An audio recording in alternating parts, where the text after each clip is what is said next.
Welcome to Watch, Review, Repeat. This is the podcast where two best friends discuss the latest in film and television and then do it all over again the following week. My name is Colton Brown, and joining me is Andrew Meadows. Hello, sir. How Hi. are you? I'm good. Are you excited to talk about Spider-Man Far From Home? Very, very excited. Again? Most excited. The second time we're talking about it? We'll talk about it. We liked in it just so a second. much, we recorded it twice. That's exactly how much right. We liked it. But we're not alone, and we're not alone in recording it twice. Welcome back, resident Marvel expert, Mr. Henrique Jaime. How are you, sir?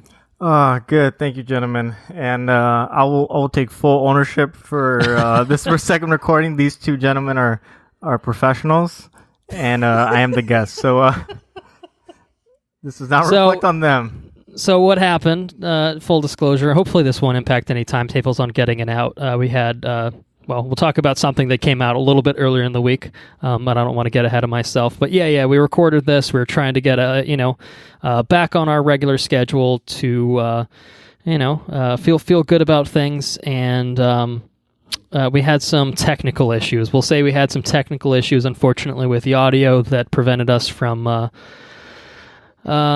doing it in one go as we usually do. So we're here again. We've reassembled the Avengers to talk about Spider-Man Far From Home.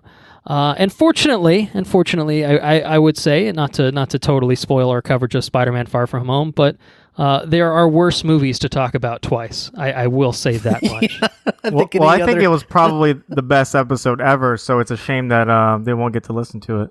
Well, I have the files on my computer, so if anyone wants to slide into my DMs on Instagram, you're welcome to hit me up, and maybe we can go from there. You know what I'm saying? No, but yeah, it's unfortunate, but honestly, like I said, Spider-Man Far From Home, it's a film that I'm honestly okay with talking about twice, because I have a few things to say about it, and I may have said them already, but god damn it, I'm going to say them again. You know what I mean? So yeah. Now I mentioned that there was a little something that came out earlier in the week, and that a little something was the final episode of our coverage of Game of Thrones, our long gestating fucking coverage of Game of Thrones. The Long Night? Finally in the books, The Long Night, or sort of short as it turned out, mostly. Quite short, in fact, I would say. We're done. We're done with Game of Thrones. We've put it behind us. Our Season 8 episode, at long last, has finally been released to the public. So hopefully everyone has had a chance to commiserate with us as we talked about the final season of Game of Thrones. Now, I'm sure there's a few people out there that enjoyed the season, and that's totally fine. It's a totally fine take. Let's just say Andrew and I were not in agreement with you, and you probably felt a little bit of that coming from that episode. So I think for us, it was mostly a cathartic experience, and one that we were finally happy, I think, just to put our series coverage to rest. And Andrew and I think we probably mentioned as much on the episode, but I think we would have been thrilled if the series ended in a more satisfying, manner for us. Opinions being what they are. You're obviously inclined to disagree, but yeah, it was not what we hoped for, certainly, out of Game of Thrones. But we are happy to be done with it. We are happy to say that we have now 8 episodes on the record for you guys to take a listen to, or go back and listen to if you ever decide to revisit the series at any point in the future. But that's it. Game of Thrones is behind us, and I will say no more on that topic unless it comes up again, which it inevitably will. So there you go. Now, on the note of bonus episodes, we're going to get back on track. We're going to have a bonus episode coming out on the 1st of August. And let's just say maybe you should stay tuned to the end of the episode to find out what that's going to cover, because I think it's very exciting. So yeah, there's that. Now, Andrew, this is our second take on Spider-Man Far From Home. Now, it's the first take for our listeners, so you got to keep things exciting. So I'm going to ask you again, and I'm going to ask you, in the listener's perception for the first time, do you have a fun fact about Spider-Man Far From Home you want to share for our listeners? I choose to call in the resident Marvel expert. Okay. All right, it's calling in an audible. I respect that move. I'm phoning in. What it is you're just disgruntled about the whole situation, and I'm only here so I don't get fined. What was that guy's name from The Price right? is Right? Not The Price is Right. Fuck. Who Wants to Be a Millionaire? Regis. Regis. I'm choosing in. I'm calling in a lifeline. Calling in for All right, fair enough. Well, you're no Batman because Batman with prep time would have taken care of this. This isn't a Batman episode. Oh, fine. Okay. Is this Batman Far From Home? Where's Far From Home? It's probably in the pit when he got his fucking back broken, but then he stood up for a while and he was fine. Remember that? Then he went back home. Yeah. Then he went back home. Yeah. Then he hit Batman Homecoming. That's what that was.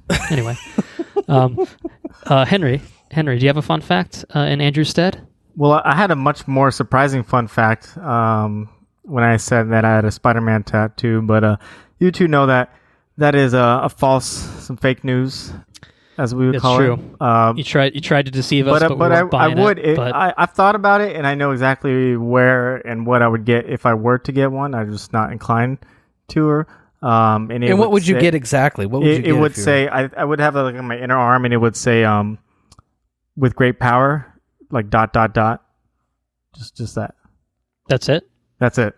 Not even the whole quote. Oh, I think you should put the rest of the quote somewhere else in your body so that, people get a little curious and they're like, what's going on Great here? responsibility right below the belly button. These fucking ellipses have really got me curious. Inner thigh. Great responsibility. I would like to know more about you, sir. Well, if I do, I'll come back, and that'll definitely be my fun fact. But no, for anyone that's watched this movie and was like, man, I need some more footage, and I think there were some clips from the trailers that maybe weren't in the movie. Well, don't fret, because there will be some extra footage on the Blu-ray. There's a little short film called Peter's To-Do List that will be on there, and I'm sure include some of that footage, maybe something else. Who knows? But that'll be like a cool bonus thing to check out when eventually the movie comes out on Blu-ray and DVD. Yeah, that sounds pretty awesome. I could certainly use a little bit more Spider-Man or Peter Parker in my life. One or the other is fine with me. Is it okay with everyone in the room if I say a fun fact as well? You have a fun fact too? I have a fun fact too, and maybe, just maybe you guys haven't heard this one before. We'll find out. So, this is Spider-Man Far From Home related, and Spider-Man Far From Home marks a certain first for the Marvel Cinematic Universe, a pretty big milestone in terms of representation. Now, of course, I would say in terms of representation, and the MCU has been somewhat slow on the uptake. It wasn't until Captain Marvel that we received our first female-led superhero film from Marvel Studios. But hey, they're doing a little bit slowly but surely for representation, and Spider-Man Far From Home, I think, maybe is taking the next step because it featured an actor by the name of Zach Barak. It was his first major movie role, and he is the first openly transgender actor to appear in a Marvel Studios film. Oh, I didn't know that. So that's pretty cool. So he plays one of Peter's classmates that goes on a little school trip with him. And he had an interview with Variety where he kind of talked about his experience with it. Seemed like he's having a pretty good time. And he kind of compared his transgender identity to kind of the struggle that superheroes go through, where identity and hidden identity is a big part of the storyline for that. And he says specifically in regard to Spider-Man Homecoming that Peter Parker's journey is a lot about balancing being a teenager and having this other part of your life. And he says that as someone that is trans, it's something that he, quote unquote, absolutely thinks he's felt on a daily basis sometimes. So it's really interesting to kind of hear that perspective, I think. And it's cool to see, a small sliver of representation, but in a way I think that's not necessarily drawing attention to itself. Right. It's very natural, very seamless. I think if you didn't know about it, you wouldn't have a second thought about it. And that's kind of how it's kind of like the point, right? Exactly. Yeah. So I thought that was pretty cool. So he joins the likes of Nicole Maines, who plays Dreamer on Supergirl. She joined in the most recent season. as another trans. She actually played a proper superhero in that one. And apparently Jessica Jones season 3 also featured an openly trans actor, Anish Sheth, who played a character named Gillian on that, which I don't think any of us have seen season 3 of it yet, but it's on the list, right? So that's cool. Again, just small steps. Obviously, we live in a world where being openly transgender is not an easy thing to do, and so I think big respect, obviously, to Zach for kind of stepping up and having this interview and sharing his spotlight for it, but also in general, I think for Marvel Studios, again, just doing a little bit to kind of say, hey, we care. So I think that's cool. Yeah, no, that sounds great. I think if anyone can relate to the struggle of having a secret identity, it would be, marginalized groups, like transgender actors. Yeah. Yeah. So anyway, that's my fun fact. And if I've lost any listeners by talking about that, see ya. We don't need to talk to you anyways, fuckers. I have a fun fact for everybody. Oh, you do? What? I felt bad. Okay. Everybody's got their fucking Spider-Man facts. Okay. There's a particular Spider-Man movie that just got released on the Netflix, which is pretty cool. And if you haven't seen it, you should check it out. It is Spider-Man Into the Spider-Verse. Ooh. It's really freaking good. We recorded a little show on a little podcast episode on it. You can hear sure did. And I believe we had a certain Henrique Jaime and a certain East Lean ride on it as well, right? Did. I think we may have. Did we record that? Did we record that locally? I think. Yeah, no, we were over. We were over, or not you, but I was over there with Andrew. Yeah, that's true. So that was fun. I got pretty toasty that night. Well, I mean that's pretty standard fare for you, I feel, but standard fare for recording episodes. Yeah. So that's my fun fact. If you haven't seen it, check it out, and then, you can listen to the episode first. But either way, listen to our episode before or after listening to the or watching the Netflix show. Yeah. You should watch the movie first and then listen to our episode. I'll recommend it in that order, and then also listen to our top films of 2018, where it may come up in some fashion again. Maybe. Yeah. Mm-hmm. Yeah. There's no way to know unless you listen. So do it. Jeez. All right, who's got some news for me? I've got news. What you got? Tell me about the news. Disney has lost their fucking minds. What do they do? What do they do? Okay. Disney obviously does not know the correct race for mermaids. Yeah, they're because more they cast Halle Bailey as Ariel in The Little Mermaid. And in the cartoon, she's white, and Halle Bailey is Halle Berry also. To be fair, yeah, yes, both black women. That is true. Both black women, and with similar names. Probably similar names. Probably yes. different in ages. I would think though. Vastly different ages. Yes. Yeah. But they cast her, and the internet is on fire. Twitter is abuzz. That's it. With the hot takes. How could the hot takes are everywhere. Oh my god. Oh, I just got burned from a hot take. Oh, everywhere I turn. It's scorching. Oh man. The internet is ablaze. My childhood's been ruined many times in the past couple. Yeah. I mean, now your favorite Mermaid. Last Jedi. Yeah. Oh my gosh. Ruined my childhood. What else ruined my childhood recently? Everything. Everything has ruined my childhood. Yeah. All right. So let's offer 3 hot takes. Hot takes for the record. Who's got them? I think Andrew might have already. He's already offered his. I'll give you that. I'll give you that. My hot take is that they didn't cast a mer person to do this role.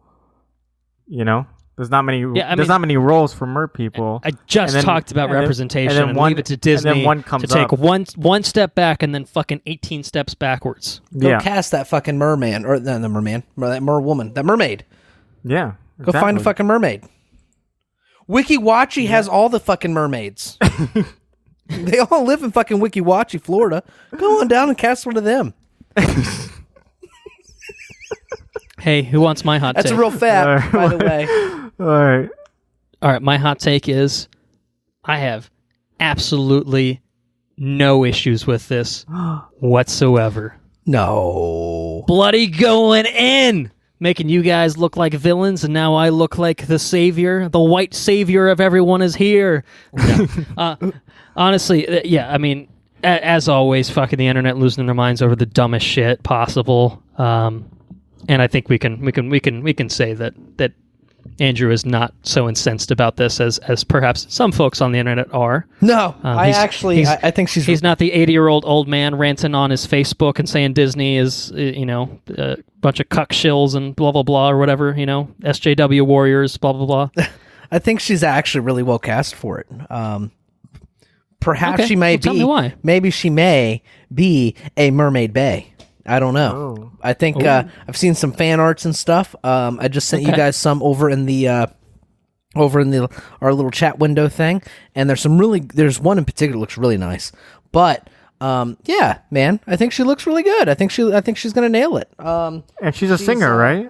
Yeah, she R&B is a singer. So presumably, yeah, she's part of some music group. I think Chloe and started Halle? on YouTube when she was fucking like 9 or 11 years old with her sister. Oh wow.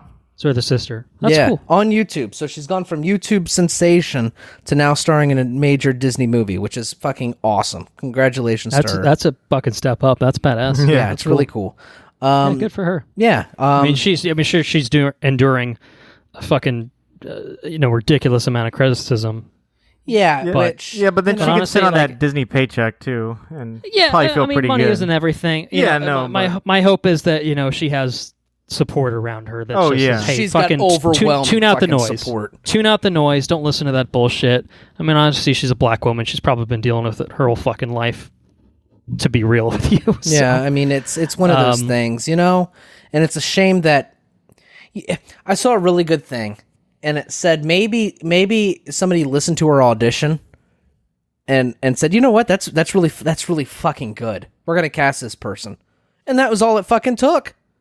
Could you imagine that? Somebody watches or listens to an audition of her singing a song or of her on stage in her performance or whatever, and says this person nails it. It doesn't. I mean, and that's just what it is. I mean, that's what it should come down to, right? It's just right, like, hey, exactly. Who is the fucking best performer for this role that we're seeking to cast? Oh, it's this person. Oh, she doesn't have red hair. Oh, well, she's disqualified. Like, especially when it's not based on like an actual real person. It's like there's no basis to I think there is an extent to that. And, if Ariel had been a real person, you probably shouldn't cast a white woman to play Rosa Parks in a biopic. That would probably be wrong of you to do. I could see some outrage rightfully being spewed about such a thing happening. But that's not this at all. It's a fictional character. And Disney owns the fucking IP. Yeah. Disney owns fucking The Little Mermaid. So they want to change something. Who are they? They own it. Fucking change it. It's their fucking prerogative, man. So yeah, I don't know. The internet's fucking ridiculous, and it's really upsetting. It's not even really upsetting. It just makes you kind of like shake your head.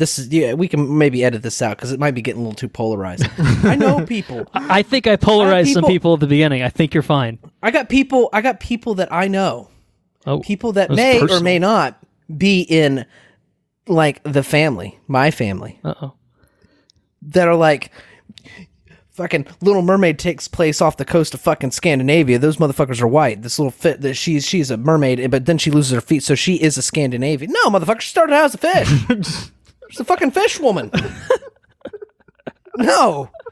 I mean, if you want to be technical about it, she lives on the bottom of the ocean. Her kingdom is on the bottom of the fucking ocean. She probably looks real fucked up.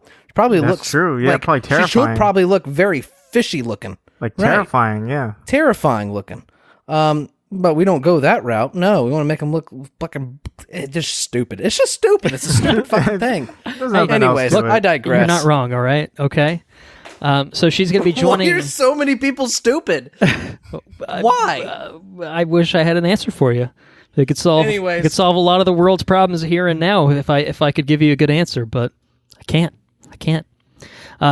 She's going to be joining the likes of Melissa McCarthy, Jacob Tremblay, and Andrew's favorite one named actress, Awkwafina. Boom. So all-star cast. It's pretty solid. Melissa McCarthy taking up the role of Ursula. Nobody bitches that she's cool. not purple. She's stolen the Who's role. going to play the octopus woman? Who's going to do that? Probably the woman that looks It's supposed to be purple. It's just fucking stupid people. Jesus Christ. I mean, I'm outraged that she stole the role from Guy Fieri. Obviously, that's obviously me too. Quite. Jacob upsetting, Tremblay is obviously not a fucking clownfish or whatever the fuck, He's not. right? Right. He doesn't have blue and white, yellow stripes. What the fuck's wrong with people? Right. Oh man. Anyways. Let's move on. That's the news I've got. That's the hot shit on the internet. Well, I tell you what, I want to start covering Colton. I might be starting to catch a little buzz from these beers. I've been drinking a lot of beer. I don't think any of us can tell. Please continue, sir. I think from now on, maybe instead of fun facts, I just take the hottest, Andrew's- hottest internet trend. Okay. I cover the hot internet trends of for movie related news. Oh man, it's gonna get political real quick up in here. Is it? Well, how about we switch gears to another live action remake of Disney's, one that seems to be stirring up a little bit less controversy, in my opinion, at least from what I've seen. Maybe you guys have something else to offer up to counter that statement. But we have an official teaser trailer for Disney's Mulan. Oh. They ruined that one too. Yeah, Okay. I can't believe they cast Alison Brie as Mulan. That's some bullshit. Oh man, they cast Emma Stone. Don't you remember she already played an Asian She's in that one movie? Scarlett Johansson. Scarlett Johansson. She's played an Asian before. She knows what she's doing. They got but Mickey legitimately, Rooney they back didn't up cast in here playing her dad. Little breakfast at Apparently- Tiffany's situation. You know what I'm saying? Come on now. They got rid of Mushu, apparently. They did get you rid hear of about Mushu. that? I did hear about that. That's a little sad. And they changed the songs. Well, they fiddled with the I've songs, heard that they've apparently. changed the songs in the sense that this is not a musical. Oh. That's what I've come to understand, is that this is it is sort of obviously kind of based off of the cartoon Mulan that Disney put out in the 90s, I think. But it's more directly, I think, based off of the original kind of like folklore tale of Mulan, the Ballad of Mulan, I guess is. I don't know if that's exactly what it's called. I'm seeing something on the trailer that says something like that.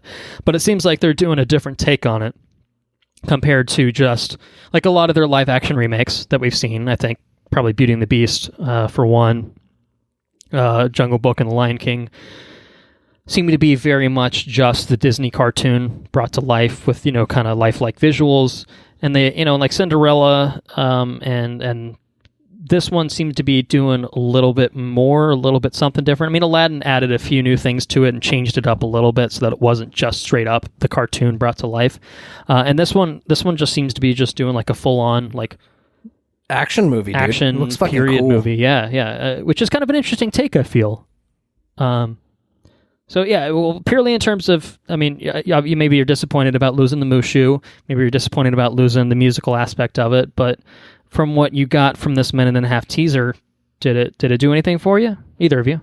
Yeah, it looks really cool, but I will say Mulan has some of the best songs. So at least for the nostalgia element, like obviously I can just go back and rewatch the animated film with the songs.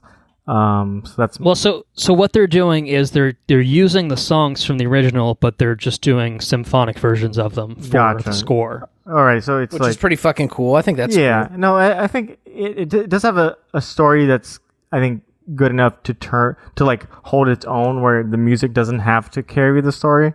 I think it's interesting enough that it could just be its own movie, more focused on the war and her journey and all that. Andrew?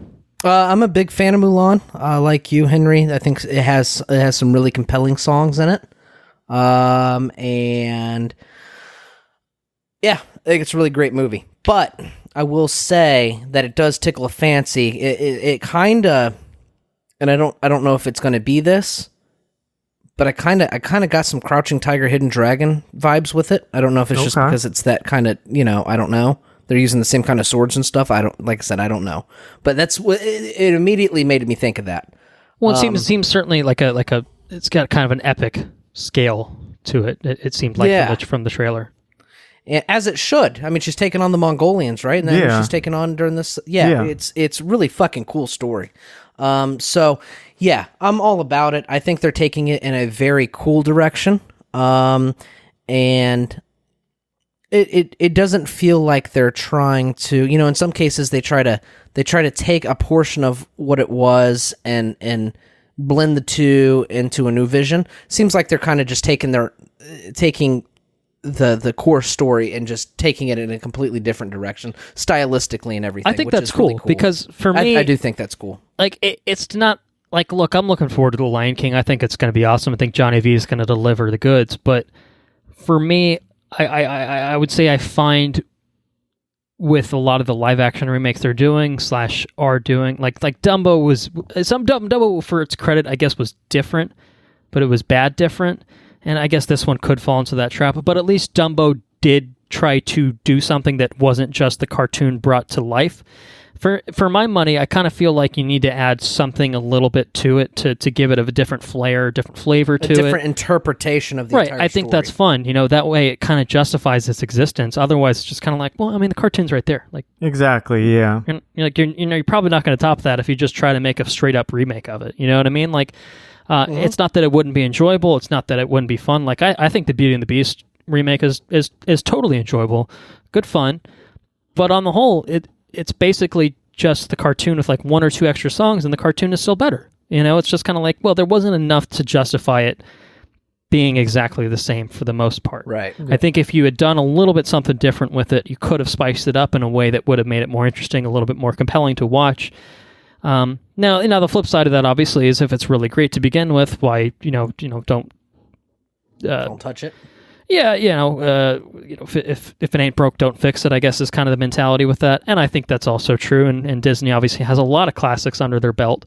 But and there's also kind of just the whole thing of, well, it's the same story, but we're telling it to a new generation that's never seen the cartoons. We grew up on the cartoons, but kids are growing up on the fucking live action movies, and so I get approaching it from different perspectives. But I appreciate that even though there is a Lion King type thing where it seems to be mostly just the same thing, just animated with really incredible lifelike visuals. Like I said, I'm looking forward to that. I think it's going to be great. But I like that they're not doing that with everything that they're doing. The fact that this is something different seems really cool to me. And if the teaser is any indication, it looks as cool as it seems like it could be on paper. So I'm excited about that. Right. I think the story itself is one that could be told in a completely different manner. Exactly. I mean? It makes it a lot easier to tell a war epic movie with a female lead. You know what I mean? Yeah. It's a very. I don't know. It's a unique story that kind of absolutely can transition easily away from the original movie. For sure. Right, yeah. And kudos to them for doing it. I think it's great. Yeah. So I'm really excited about it. Yeah, and I think Liu Yifei, who we talked about her casting many episodes ago, she looks great. As a side note, she is 31 years old. What? Okay. How? It's insane. I'm sorry. I was just like, oh, she's like 21, 22. What about the big one? The 31. big one's the Agents of S.H.I.E.L.D. How old's that lady? The original Fucking Mulan. Ming-Na Wen. The original Mulan. Ming-Na Wen is, I think she's legit in her 50s, man. It's No. Yeah, no, she's crazy. That is insane. Yeah. Absolutely wild. Looks amazing for however old she is. I'm going to look it up. I'm going to look it up right now. Yeah, no, she's taking care of Fun herself. fact: original Mulan is. There we go. Here we go. She is blah, blah, blah, blah, blah, blah. Oh, come Drum on. roll. Now it's telling me to go to a different page. She's 55 years old. Yeah, 55. there you go. 5'5". What? How? It's insane. She Moving played Chun-Li forward. back in the day. Street Fighter, the movie. Remember that? Did she really? She did, yeah. That had what's his face in it? The split Had Van dude. Damme in it. Yeah, that's And it. Raul Julia in one of his final performances. Rest in peace. And Kylie Minogue, Australia's own Kylie Minogue. Heard a little bit of Kylie Minogue on the radio recently. Pretty solid. Couldn't get it out of my head, if you know what I mean. No. What exactly do you mean? Someone got it. Someone listening got it, and they're like, "Oh yeah." Anyway, any last thoughts on Mulan, or any outrage at Disney in general that you'd like to express right now? No. No, we're trying to Going keep our once? paychecks. Going twice? Oh, yeah, that's a good point. Disney is, without a doubt, the greatest company that the world has ever seen. Yes, my address. Yes, that's still correct. Thank you. Greatest. Thank you. The best. All right, news. Who's got news? Any news anyone wants to talk about? Right, I got a story for y'all. So Okay. I was at a thrift store looking for just like furniture and stuff. I picked up a couple nice stools, but we also found It's got a real Macklemore on our hands. All right, continue. I didn't pick up any fur coats, but I did pick up a board game by the name of Jumanji. No, you didn't, dude. Yeah, I like did. the real fucking board game? Yeah, at a the thrift original. store? The original, yeah. Does it play? I haven't opened it yet, so we'll see what happens. What? Why didn't you open it before you recorded? What the fuck, man? You got to tell us what happens. Actually, what would happen is we'd be looking for Henry all night. He comes back, fuck fucking did he go? beard. He's got a beard. Fucking Henry's with a spear. It's fucking crazy. He's all feral and shit. I bring that story up because then just like a week or two after that, the trailer for the new Jumanji movie comes out. You summoned the trailer for the new Jumanji? Yes, With I did. I didn't Jumanji. even open it. I just bought it. Jumanji: The Next Level is the title. Yes. Yeah. Yes, it is. What do you all think of the trailer? 2 words. Andrew, do you know what 2 words I'm about to say? Well, I don't have 2 words. I have 3 words. Well, you're 3 words. You want to know my words before you give me your words? Yeah. Yeah. Well, I'm curious if we're on the same wavelength. Sometimes we are. Sometimes we aren't. Danny fucking DeVito. I was just gonna go with Danny DeVito, but you're right. There is a pause in there that you got to plug the gap. You're absolutely correct. 3 words. I stand You're like corrected. 3 words. Danny. What? 4 words. Danny motherfucking DeVito. The greatest. Yes. And Danny Glover. He deserves Danny Glover's in it too. He deserves a good shout out. It's a real Danny kind of situation we got on our hands Oh, with man. Jumanji: The Next Level. I think it's going to be hysterical. I'm stoked. Although I really enjoyed the first one. With The Rock and everybody else, it's great. Okay, so technically the second one in a way. Yeah. Yeah. A second of this series or remake. whatever you want to call it. Yeah. But you also, I assume, enjoy the Robin Williams one as well. Absolutely. I really enjoyed that Right. one. So Also, rest in peace. Yeah. to Another Robin fun fact, Williams. that was probably one of the first movies I watched in English. I think the first one was Titanic. This was Jumanji was like number 2. well, damn, dude. Yeah. They stepped it off in a big way. Yeah. No. That's good. cool. Yeah, this looks like a ton of fun. I mean, fucking Jumanji: Welcome to the Jungle, which is the one with The Rock and company. Like that totally came out of nowhere. I'll speak for myself. Maybe you guys agree, disagree. I know when I saw the trailer, it was kind of just like a groan-worthy type thing. I'm like, oh, this is gonna be shit. Yeah. And it totally was a ton of fun. It was really enjoyable. The cast, super charming. You know, the whole concept of let's take these kids and then throw them into the bodies of The Rock and Kevin Hart, and then like let's take this fucking girl, that's like the popular girl in high school and put her in the body of Jack Black. Like that was awesome. You know what I mean? Like that's fucking hilarious. That was good stuff. But it was a legitimately like really funny, entertaining film, and it made so much money. Like it just kept making money, more and more money. Like it did really, really well. It was really incredible. The box office run that had for Sony. So it's no surprise that like this they would make a third one. But it seems like what I like about the trailer, at least from what it's showing us, is it's not the exact same dynamic. They've at least done something to give us a little bit of a different flair. So, Danny DeVito as the Rock, I guess, as Danny DeVito is great.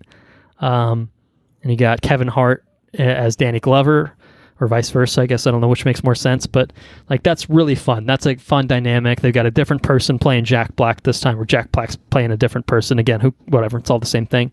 And then and then Karen Gillan is back. I mean, of course, she's back, and it looks like fun, man. Like, yeah, I wonder how this one's gonna do. Like, does it just build from what happened already, or do people think like, oh, well, we already saw this. Like, they already did this. Like, is there going to be enough of a hook for a general audience to swoop in and say, yes, fuck yes, I want more of this. Keep giving me more of this. I don't know. I think that'll be an interesting thing, I think, to see play out. But for my money, this comes out Christmas, and I don't know if I'll see it on fucking Christmas itself, but hell yeah, I'll see it over the holidays. Sounds like a great time. Yeah, it seems like a good Christmas time movie, like fun, like you can go with the family and all that. I think I'll probably see it by myself with no family, and I think I'll really enjoy it by myself on Christmas. As long as you enjoy it, man. I see movies all the time by myself, so no judgment here. I mean, it's just fine. I mean, what are you going to talk to the guy next to you? A lot of times, piss everyone else off in the theater. Come on now. Usually, what's nice about enjoying it by yourself is you can utilize both cup holders.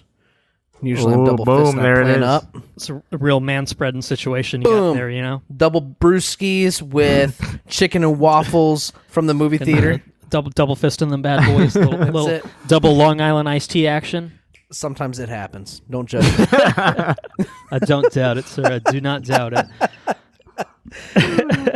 I tell you what, I am excited to go see, and that's Knives Out, man. Knives Out looks incredible. We got a trailer for it, and I am pumped. We talked about this a few months ago. It's got like 3 days ago. That too. Well, we talked about it 3 days ago. But we're talking about it again. Yes, we are. And I'm just as stoked about it now as I was 3 days ago, and the ridiculous cast it's got. And now we're seeing them in action because we got a full-length trailer. Are you going to list them off? You got to tell us the cast, man. You got to tell us. I can tell you for you if you don't have it. Do you have it in front of you? Of course I got it in front of me. You don't think I come prepared? Professional. Maybe let's just say maybe you weren't a few days ago or whatever, but it's fine. So tell us about the cast. That's what happens when you don't turn your computer off. All right, it's all still up.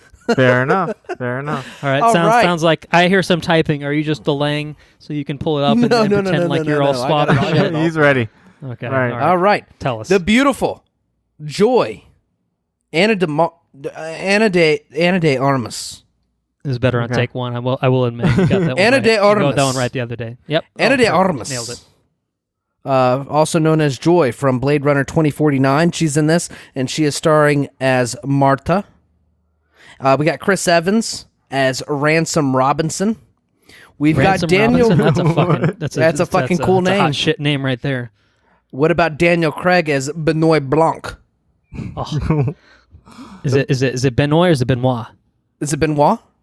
I don't know. He might be French. He might be playing a Frenchman in this one. I don't know. Is that how it'd be pronounced? Is Benoit if it was French? Benoit? That's right.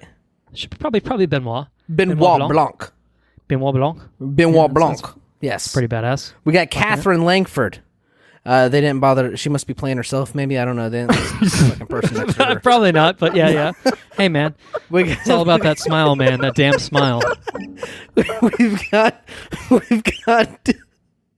Toni Collette as Joni. Michael Shannon as Walt Robinson. Jamie Lee Curtis as Linda Robinson. Lakeith Stanfield as Detective Troy Archer. We got Ricky Lindholm, Jadine Martel, Christopher Plummer, Don the fucking Johnson, and Frank Oz. Star-studded cast, man. Don, quote unquote, the fucking Johnson. Don the fucking Johnson as Morris Bristow. So very nice. Put this on your calendar. I think it comes out right around Thanksgiving. Thanksgiving time. Yeah. November 27th. Now, I don't know if you might have said it already, and I apologize if you had. I don't mean to step on your toes, but this is directed by none other than Rian Johnson, the director of Star Wars: The Last Jedi, the fanboys' wet dreams coming true. All of the fanboys, we should say. Certainly no one upset by Star Wars: The Last Jedi for any reason. But actually, in terms of, I think, people sitting in on this conversation, participating in this conversation at least, it was quite a satisfactory film. It was. And I will say, for my money, Rian Johnson, from what I have seen from his resume, dude's done great work. Consistently delivers. Was really awesome. Brick is good stuff, and he might have one or two others on there that I haven't seen. But I'm super excited to see a Rian Johnson whodunit. So who done it? Who done it? Take predictions right now. Who done it? Was it all of them? Murder on the Orient Express style. Spoilers for an Agatha Christie novel that was probably written like 50 plus years ago. Michael Shannon fucking did it. Michael Sheen. Right. I'm gonna say Tony. He's got the face. He's got the face for it. I'm gonna say Michael Tony Shannon and Jamie Lee Curtis. It may have been a husband-wife combo. Little combo action. I'm gonna say Tony Collette. I don't trust her after Hereditary. That's fair enough. Or also sexist, but I get it. Maybe Catherine just her Langford, in because they didn't particular. even fucking list her name. Well, who now? Catherine Langford, because they didn't last her fucking her. She's a mystery role. Okay, Yeah. okay, that's suspicious. I'm gonna go with Don the fucking Johnson. Man. On the fucking John Morris And Bristow. the only reason I'm picking Don the fucking Johnson is because I just wanted to say Don the fucking Johnson 'Cause he's as a many fucking- times as I Fair could get into this episode. And god damn it, I got it in at least 3 times there, and I'm gonna get it in a 4th. you click his like Don IMDb the picture. fucking Johnson did it, baby. You click Miami on him. Vice, Crockett, man, or Tubbs, one or the other. I don't know who he was. He was one of the other. Crockett and or Tubbs did it, man. That's all I'm saying about it. That's it. He was as James Crockett, Sonny. They called him Sonny. Yeah, okay. Yeah. That's what I thought. Anyways, And it was Crockett or Tubbs. he's known for going He was toe one to of the toe two. with drug dealers, pimps, and prostitutes, assassins, illegal arms dealers, and crooked cops. Hell yeah, dude. Fucking Miami Vice, man. Can't fuck with that. I've never seen it Cannot before. fuck with that, can you? All right, I got some news. Oh, yeah? Got some news on a fantasy series coming to Netflix. And it's a fantasy series called The Witcher. Okay. And it stars Superman himself, Henry Cavill. Also the Man from U.N.C.L.E. He was remember that This movie? is The Mustache Guy Ritchie Man. movie, The Man from U.N.C.L.E. Oh, he was the mustache man. He was the mustachioed man in fucking Mission Impossible Fallout, where he fucking reloaded his fists as he beat the shit out of someone in a bathroom. Oh Like, man, dude's come badass. on, dude. I gotta watch that movie again. That's a great I'll watch movie. that movie again. That was a really fucking cool movie. It was. Hey, if I angle my camera towards my TV, do you just want to watch it right now? Yeah, sure. Watch it together. You want to watch it? Sure. You can just watch it through my webcam. The audio And is then what pretty we'll do good. is we'll end up converting this episode to it. Yeah, this is a commentary on Mission Impossible Fallout. Watch, review, repeat. Talks about Spider-Man Far From Home while they watch Mission Impossible.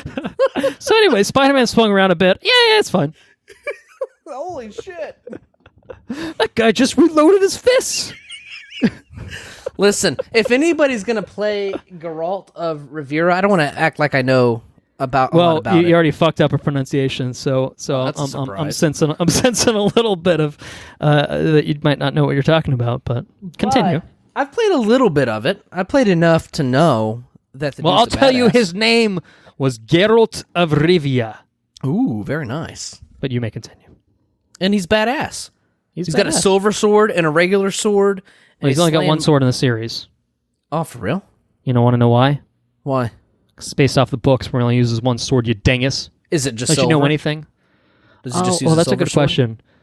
Is he It's hunting probably- monsters in the Yeah, book he's series? hunting monsters. He's hunting Well, then monsters. he's got to for have sure. a silver sword. Surely it's made of silver. But then it would be really fucking soft. Well, if there's like vampires and shit, was that silver? Is that what's good against vampires? Werewolves. Werewolves, yeah, that's the one. Yeah, he's probably hunting werewolves and shit. I knew it was one of those mythical creatures. It's one of gotta the be ones silver. that popped up in Twilight, one of my favorite film franchises of all time, starring future Batman Robert Pattinson, as he's sometimes known. Not relevant to what we're talking about now. What I think your point was that Henry Cavill will make a good Geralt of Rivia, and I agree with you. I think that's what it was mostly trying to build to. Lost And my train of I thought. might have. I might have helped in that, admittedly. You derailed me. You fuck. A little bit, that's for sure. Yeah, so this is based off the books. So I think that's probably the big thing to note about this Netflix series that's coming out is that it's based off the books by a Polish author by the name of. Oh, his name's Polish. Let's try this. Here he comes. I want to say Andrzej Sapkowski, but I don't know if that's quite right. Sure. It's probably relatively in the ballpark. I would hope. So there's, I want to say, I think like 6 or 7 proper novels about Geralt that take place in the Witcherverse. And there's also two compilations of short stories also about Geralt that take place in the Witcherverse, but they're just kind of a different format based on how they're written. And that's what this is taking place, or that's what this is going to be based off of is the books proper. The games were intended to be a sequel series, basically, to what happened in the books. So like Witcher 1, It's crazy to think now, like The Witcher 3 is like this ridiculous game. CD Projekt Red is doing Cyberpunk, which looks insane.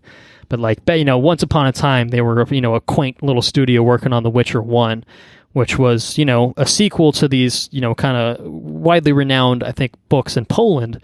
And then The Witcher, I think, kind of took a life of its own after that. All the books have been translated from Polish to English since then. And, like Witcher 3 won like 8,000 Game of the Year awards or whatever it ended up being. It's really kind of crazy what it ended up kind of turning out to. So it's no surprise, I guess, that like Netflix is like, hey, let's do a fucking fantasy series based off of that. Like people are going to eat this shit up because the games are so popular. But it's interesting that they've decided to focus this on the books, which have a little differences from, I guess, the games. In terms of timeline, I think in terms of just characterization and stuff like that, like this is a little bit of a different take on Geralt than maybe people are going to come to expect. But I have faith in Geralt, and I have faith in. I called him Geralt. I was about to call him Geralt. I looked at these pictures that we saw, and he is Geralt. Is that what? And you're he's saying? Geralt. Anyway, I don't even know why people are probably just listening to me ramble about The Witcher for 5 minutes in a row. Netflix put out some pictures of it. I think I might have buried the lead on that one. Sorry, guys. They may have seen them already, but they showed us, some pictures of Henry Cavill and what I assume is the final costume this time around for Geralt, where he looks like fucking Geralt, man. He looks good, man. I mean, and they also showed off some pictures of a couple characters that are going to appear in the series as well. One of which is Yennefer, who is a sorceress, and Ciri, who is she's mysterious. What's she all about? She's in the games, so she's in the iPhone. People might know who she is. Well, it's spelled differently. It's Cire, so it's a little bit different. So I'm going to quote the Entertainment Weekly article that I'm looking at that contains these pictures, just to let people in on what The Witcher is all about, maybe get them hyped on the Netflix series, or anti-hype them, I guess, if they don't give a shit about this sort of thing. But hey, I'm putting it out there. So for the uninitiated, The Witcher is set in a land called the Continent, which was invaded by demons from a parallel dimension that also gave rise to a breed of monster killers called the Witchers. So the series is going to follow one of these Witchers named Geralt, and the sorceress Yennefer, and the mysterious young Ciri, who will all come together to form an unlikely family of sorts. And probably slay some monsters in the process if I had a bloody guess about it. It's really cool. He takes these fucking little potions. Oh, if you look up anything, the coolest thing that'll get you hyped up about this is Witcher 2, the opening CGI scene. Oh, so cool. Yeah. Yeah, it's great. You just watch that. You'll get hyped up on it. The video games are a deep dive. I think you tried to take a deep dive in it. I tried to take a deep dive in it, and I got lost. I beat the first one. I started the second one, and I booted up the third one just to look how pretty it was. But that's as far as I got. I'm embarrassed to admit. So I would love to go back and play 2 and 3 and play them properly this time around. I also own all but one or two of the books. 2 came out forever ago, and it still looks outstanding. The 2 looks ridiculous. Yeah. I remember when it came out, it broke computers. It would not. Nobody could run it when it first came out. No. It's ridiculous. My PC can run 2 really well now, and 3 is bottlenecks it if I try to crank it up too much. So, I would love to go in on the series. Yeah, maybe when the series comes out, I think 2020 or no. Holy shit! This is apparently later this year. This is coming out. Well, fuck, man! I thought it was coming out in a year's time, but. No, man, it's only a few months wait for this to come out. We're not playing. I'm not playing the video games in that time frame.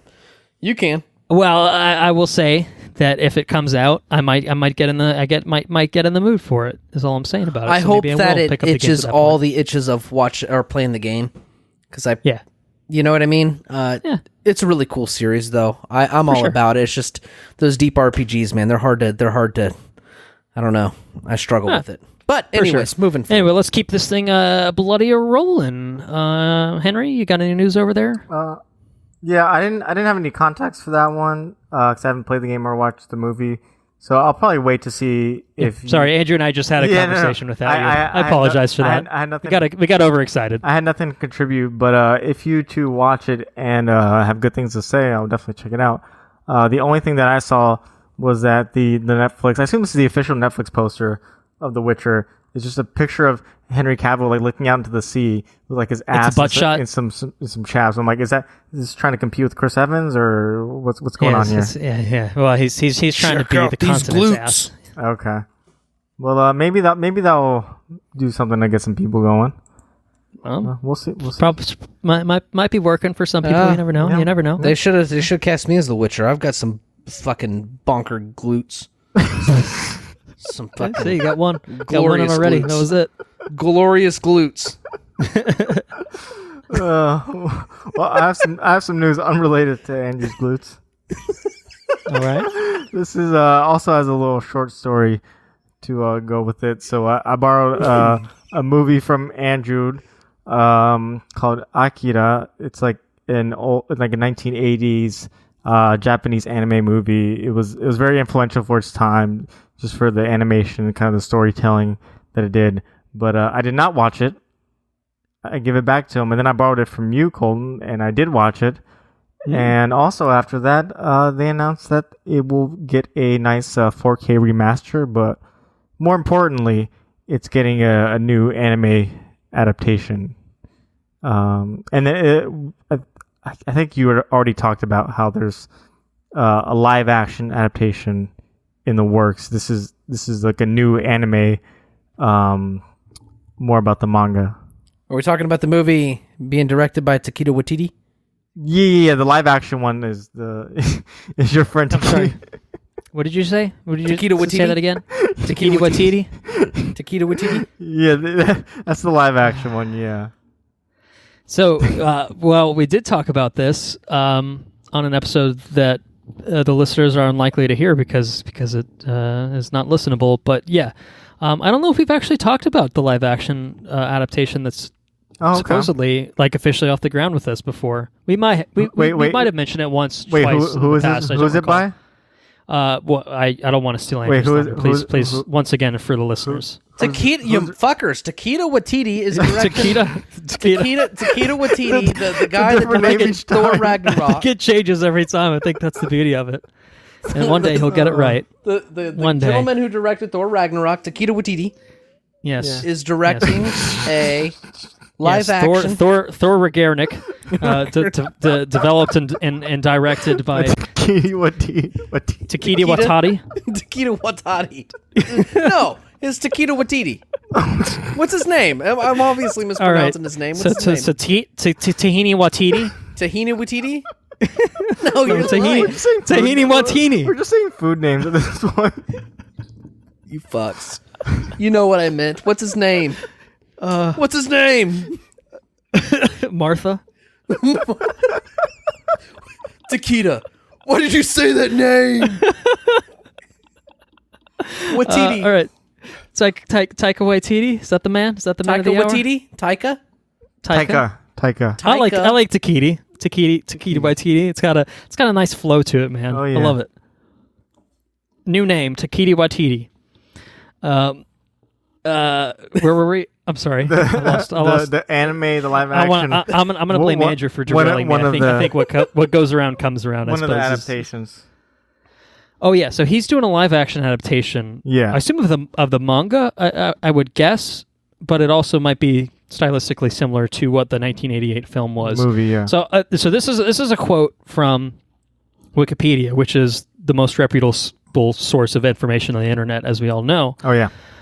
It says that an animated film adaptation of the manga was released in 1988 that shortened the plot considerably while retaining many of the manga's primary characters and plot elements, alongside additional scenes, settings, and motifs. So in terms of what's going on with Akira, Henry, you talked about this already a little bit, but just to kind of recap, so there's the live action thing that's going on with Taika Waititi, which should be pretty cool. You know, like that sounds pretty dope. But there's also a 4K remaster of the original 1988 film coming out. Cool. I already own it on Blu-ray, so I'm not sure if I'll go in on that, but that would be pretty sick. It'd be cool if it got like a theatrical release. I think that would be pretty. That would be cool. Yeah, I'd go see that. Like, I think that would be pretty awesome. And then I think, yeah, kind of what you had alluded to, like the big announcement is that there's going to be a new adaptation of the manga, and I think that I highlighted that quote to say that the manga was pretty long running. I'm looking it up now. It ran from December 1982 to June of 1990, and like that's a pretty good time. I don't know how frequent they were with their publishing and stuff like that, but at the same time, like how do you make a 2-hour movie out of something that ran for 8 years? And I think the answer is you condense it very heavily. And I think that's why they're doing this anime is, even though that film is very well regarded, there's a lot of interest, I think, in the property itself, and there's a way to do it and maybe quote unquote do it properly, I guess, in the sense that, hey, we have this opportunity to do something new with it. Let's really see it kind of in its full glory, if you will. So that's kind of cool just to kind of see them have this opportunity, fucking 20 plus years later to revisit the whole fucking manga and potentially bring it to life in a way that we've never seen it before. So yeah, I think that's really exciting news. I think it's really cool. Yep, for sure. I say that as someone that's never watched the 1988 film. I just did, and it was very good. I highly recommend it, and I'll give it back to you. It sure seems like I own it, so it sure seems like I have the ability to watch it anytime I damn well choose. So maybe I will do that. That seems like something I might put on the docket pretty soon. Do it. Yeah. I don't know if this is the most exciting bit of news, but it's going to be the last piece of news, so that's exciting for people that want us to talk about Spider-Man Far From Home. It's the Flash movie. Yeah, come on now. It's got its 17th director, who may or may not stick it out for the long haul. It depends on how things transpire this time. But I think to back this up a bit, people may not be familiar with the history of the Flash movie. It's had a lot of directors attached to it. It's had a lot of writers attached to it, and a lot of them have come and gone. That's the short story. And there's been filmmakers involved, such as Rick Famuyiwa, who directed Dope a few years back. I think he also worked on The Mandalorian. I think he's directing an episode of The Mandalorian coming out on Disney Plus, which is cool.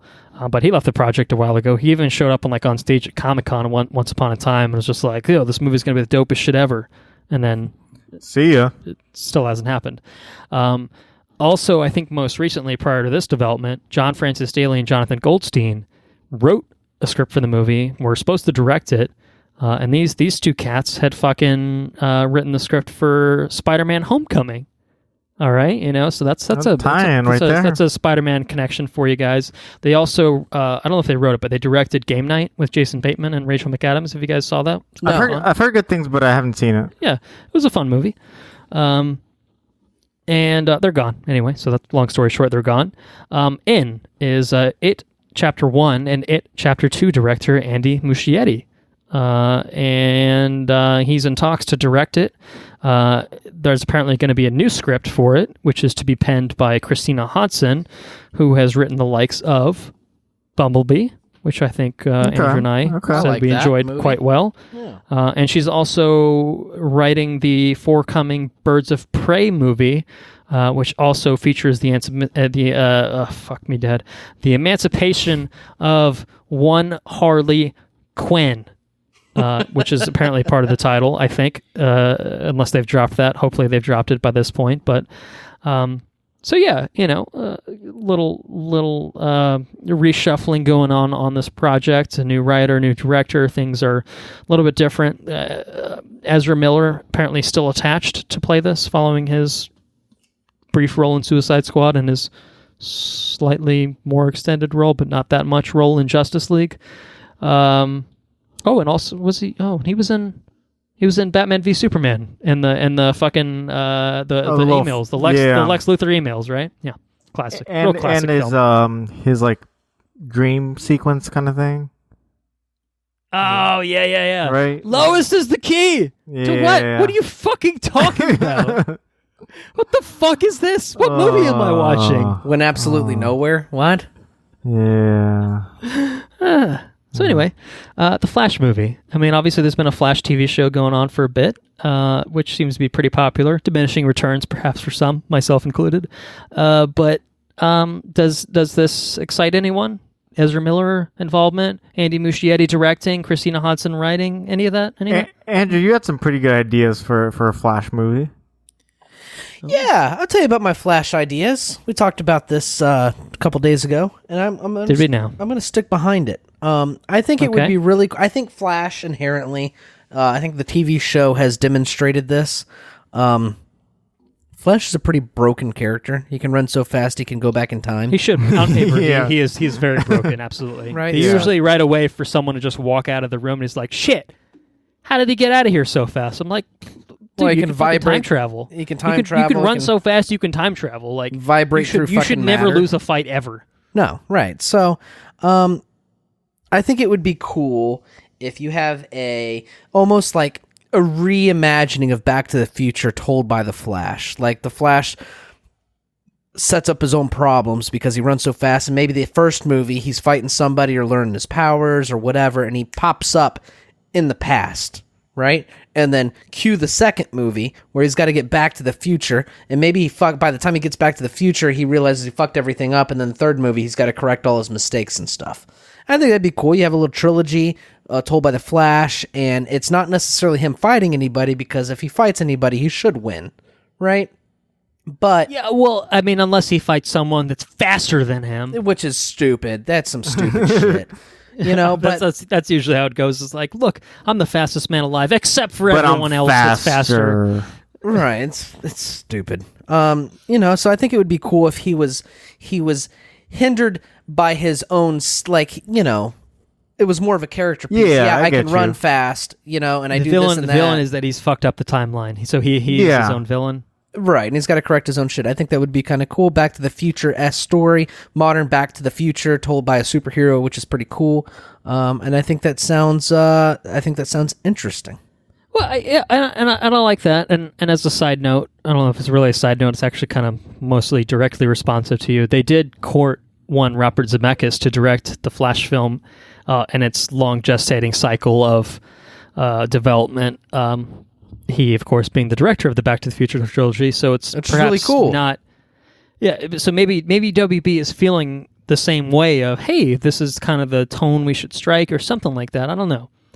Well, I don't know if that's still on the table. don't- I suppose, but You don't even need him. You just have Andrew write the movie and then get whatever director you want. That's true. You know? You folks can hire me, well, WB. you're gonna lose your Disney paychecks.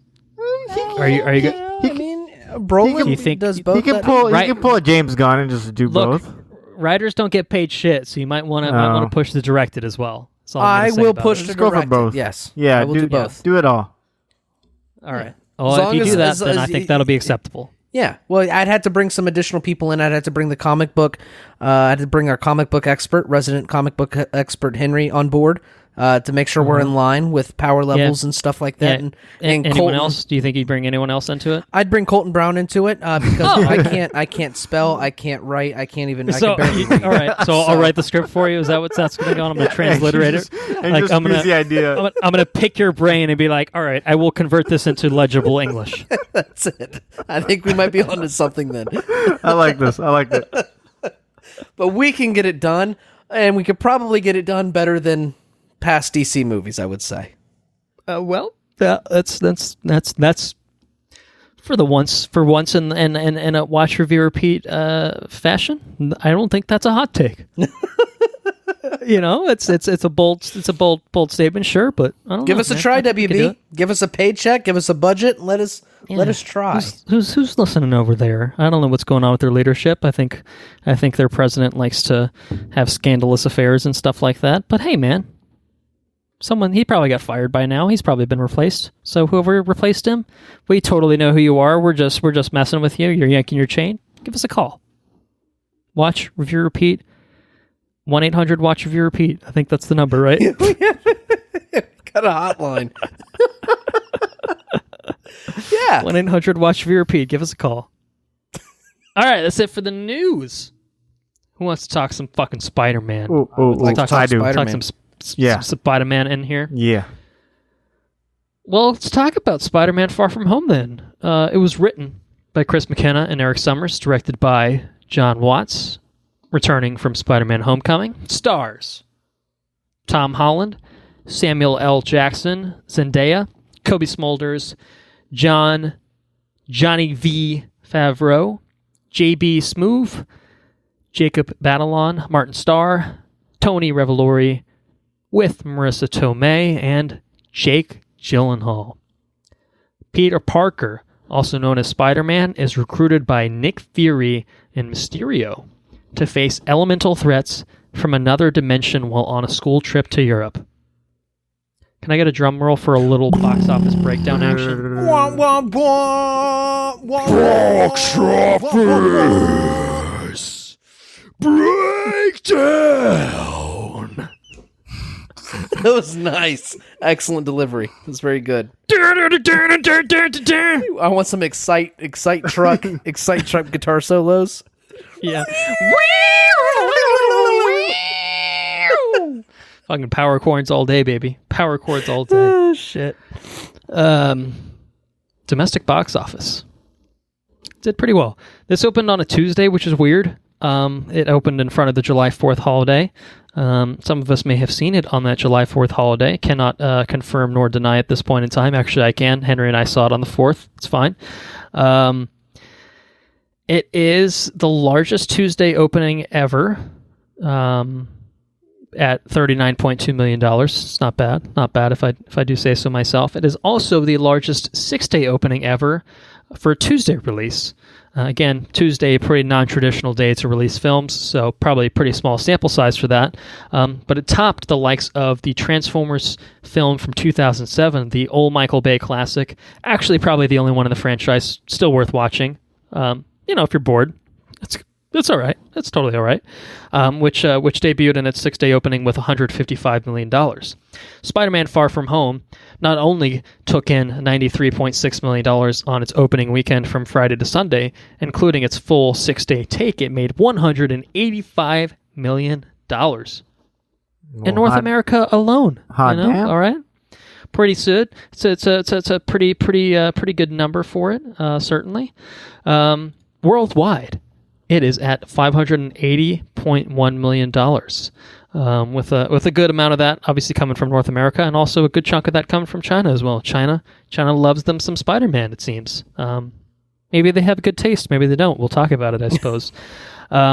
So interestingly enough, this, in terms of box office, may be the first Spider-Man film to ever crack $1 billion worldwide, which to me is insane. Because if you think about things that have made $1 billion worldwide, purely within the MCU, you're talking about Captain Marvel earlier this year. Of course, you're talking about Avengers Endgame, but that's not a surprise.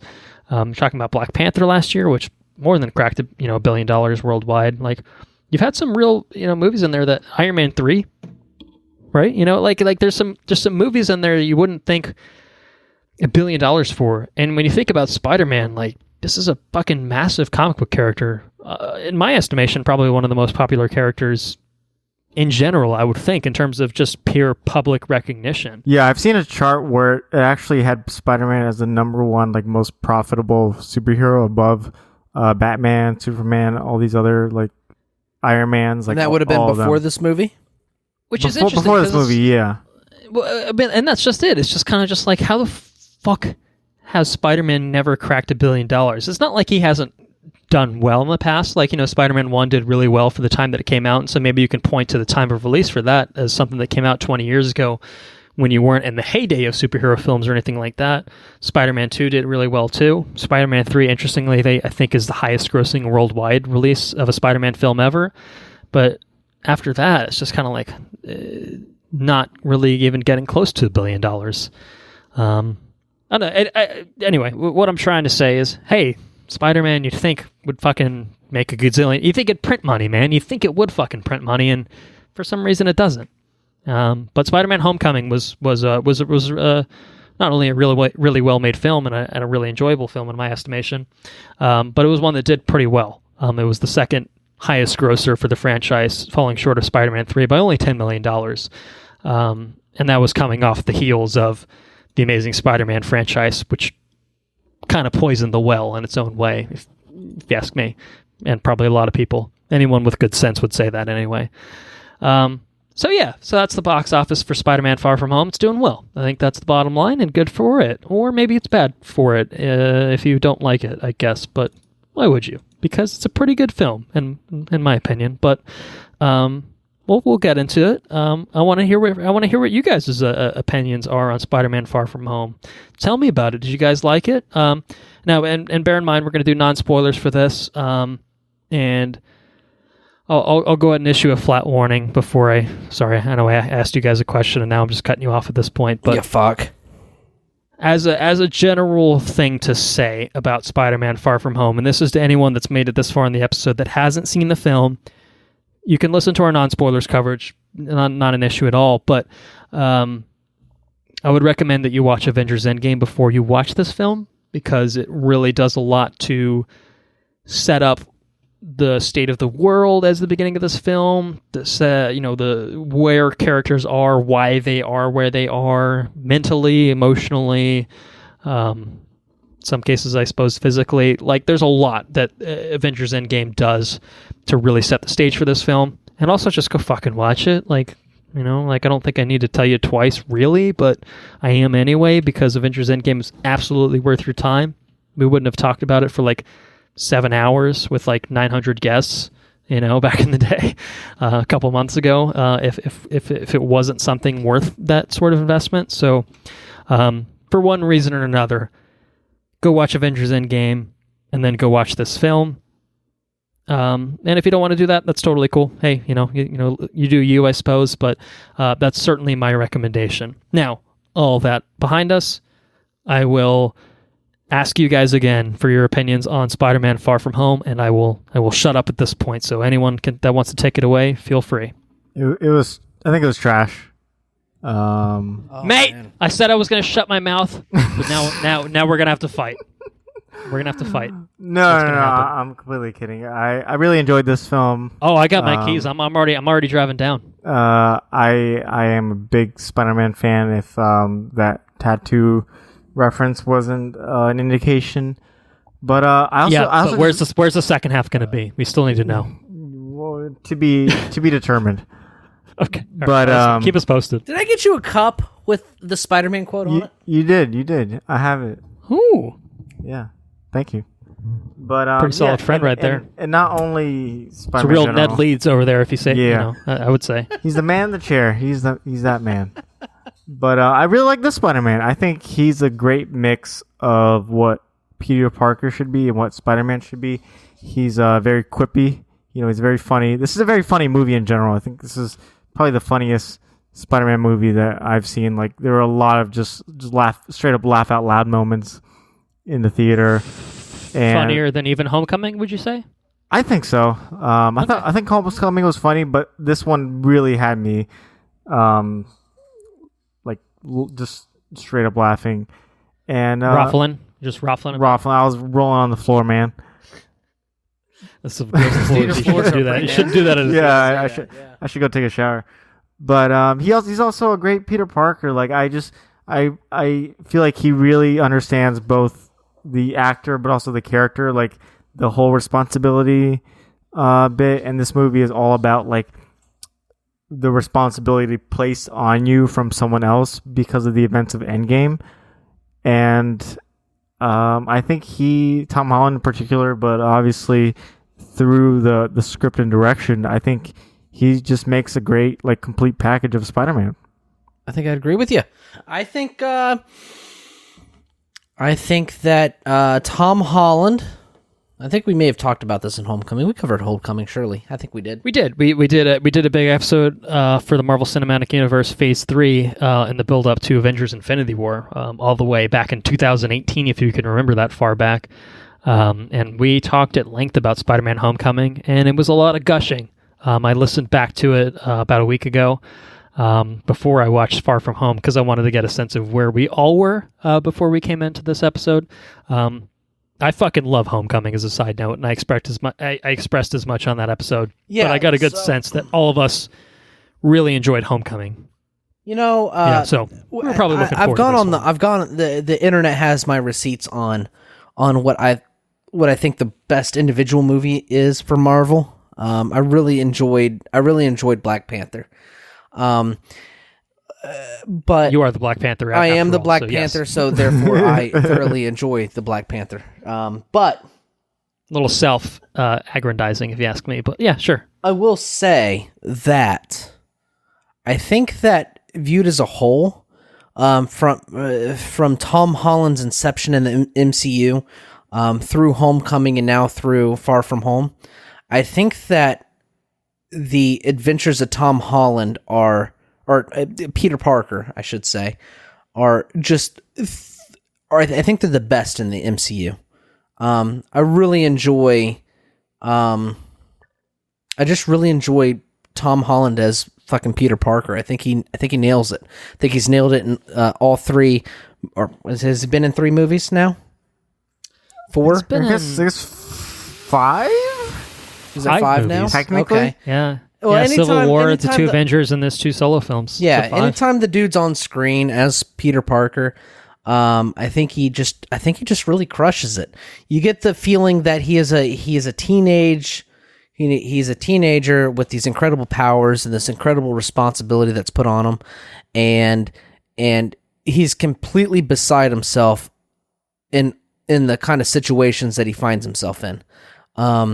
And in this movie, we catch a particular, you catch a different side of Peter Parker that I don't think you've seen before. In the sense that he's grappling with, the movie itself delves into the responsibility of his character and what he's choosing to do, you know, and it's a really good story. And Well, go ahead. I think we saw a lot of that in Homecoming, but we see the flip side of that, I think, here. Well, is what I would say it's about like that. the it feels like the stakes are higher in a sense. Oh, for sure. Maybe not the Here- stakes. yeah. Maybe I'm looking for. No, I the think word. so. I think that's true as well. In addition to probably whatever it is you're trying to. It's say, in the absence of his mentor, which now he has no mentor, right? Sure. Then it's, to be fair, like you said, the movie takes place after Endgame, and we know what happens at the end of Endgame, and in the absence of his mentor, the world is looking for someone like that. And Yeah. in many ways, it's the stakes for him in particular, and the responsibility that he feels obligated to is so much higher. And in a lot of ways, he feels the need to I just want to be a kid. I got this, there's things that I don't know how. I'm slightly inebriated. I don't want to dive into the fucking spoilers, but in the absence of, it's the age-old struggle of Peter Parker versus Spider-Man. Which one takes priority? And Yeah. we And saw that's what it. took priority in Homecoming, and I think in here you've got, And so circumstances have built to this point, and maybe he feels a little bit differently than he did back in the day when he was. And I think it's a very relatable kind of stress and circumstances. I think it's a very relatable character. Just in that the idea of that character. I have my job, and I have the thing that I do, and everything else, and I have everything else that I want to do, right? Like I want to pursue a relationship. I want to do this. I want to go to school. I want to pursue an education. I want to do these other things, but I have these responsibilities, and how much do I give of myself to Spider-Man, and where do I draw that line? And finding out where those boundaries are they treat it really delicately, and I think they do it. I think they do a very good job of doing it. I think that the humor in this movie is awesome. You get that witty Spider-Man humor, which is great, or witty Peter Parker humor, I guess. And I think, unlike a lot of, like Batman, I think Batman has the biggest instance of it. You have people that are good Bruce Waynes, and then you have people that are good Batmans, right? I don't necessarily think that all the Spider-Mans that have been cast have been real good at one or the other. I think, again, I just don't really care for other Spider-Mans in retrospect. I really like you guys. I know it's up for debate. I think, it's whatever. Yeah. No, I think that Tom Holland is the complete embodiment of Peter Parker, and Peter Parker is fucking Spider-Man. And that's the really cool thing about Peter Parker, I think, and Spider-Man is, like, Batman, when he's Batman, he has to be total fucking badass. He's not trying to be a playboy billionaire. You know what I mean? There's a complete divide between his persona as Bruce Wayne and his persona as Batman. I really feel like Peter Parker, and I'm not a comic book expert. We might need to call it in to Henry. I don't know. But I feel like the persona of Spider-Man is always really close to Peter Parker, you know? Peter Parker's still a witty dude. He's still a witty dude. And he still grapples with, you know, he still acts like fucking, I don't know, maybe I'm wrong. But in the movies I've seen, he always seems to act like Peter Parker. Yeah, I mean, I would say the traditional take on it is that Peter Parker's a nerdy, awkward kind of kid that's socially awkward, kind of struggles, and Spider-Man gives him the confidence. Whereas Spider-Man is kind of like he can break out of his shell, I guess, and you know, he's spouting one-liners. He's always, you know, being witty and, you know, shouting banner at, you know, the villains that he encounters. So for me, I always perceive a dichotomy between the two personalities, where like Peter is like, that's kind of who he is, and then Spider-Man is just like, oh, let me embody this kind of other version of myself. And then eventually, I think, and a lot of that kind of boils down to, especially, I would say early in the Stan Lee, Steve Ditko days, is like, you know, he's just a high school kid, like, man, you know, like, and that's true of Ultimate Verse as well, which is one of my favorite runs on Spider-Man personally, is that, you know, he's just a kid in high school, and like, look, everyone in high school is pretty fucking awkward. Like, it's just growing up, man. Like, that's just how it goes. And he eventually will kind of start to reconcile the two as he kind of matures and kind of figures out and learns the ropes of being Spider-Man, and also just being a fucking, you know, an adult, you know, eventually. So I think there is a point where those two personalities start to merge and the lines get blurred a little bit. But I've always felt like there is somewhat of a divide in terms of personalities. Well, I would say that the convergence of both those personas is in this movie. Then I would say that.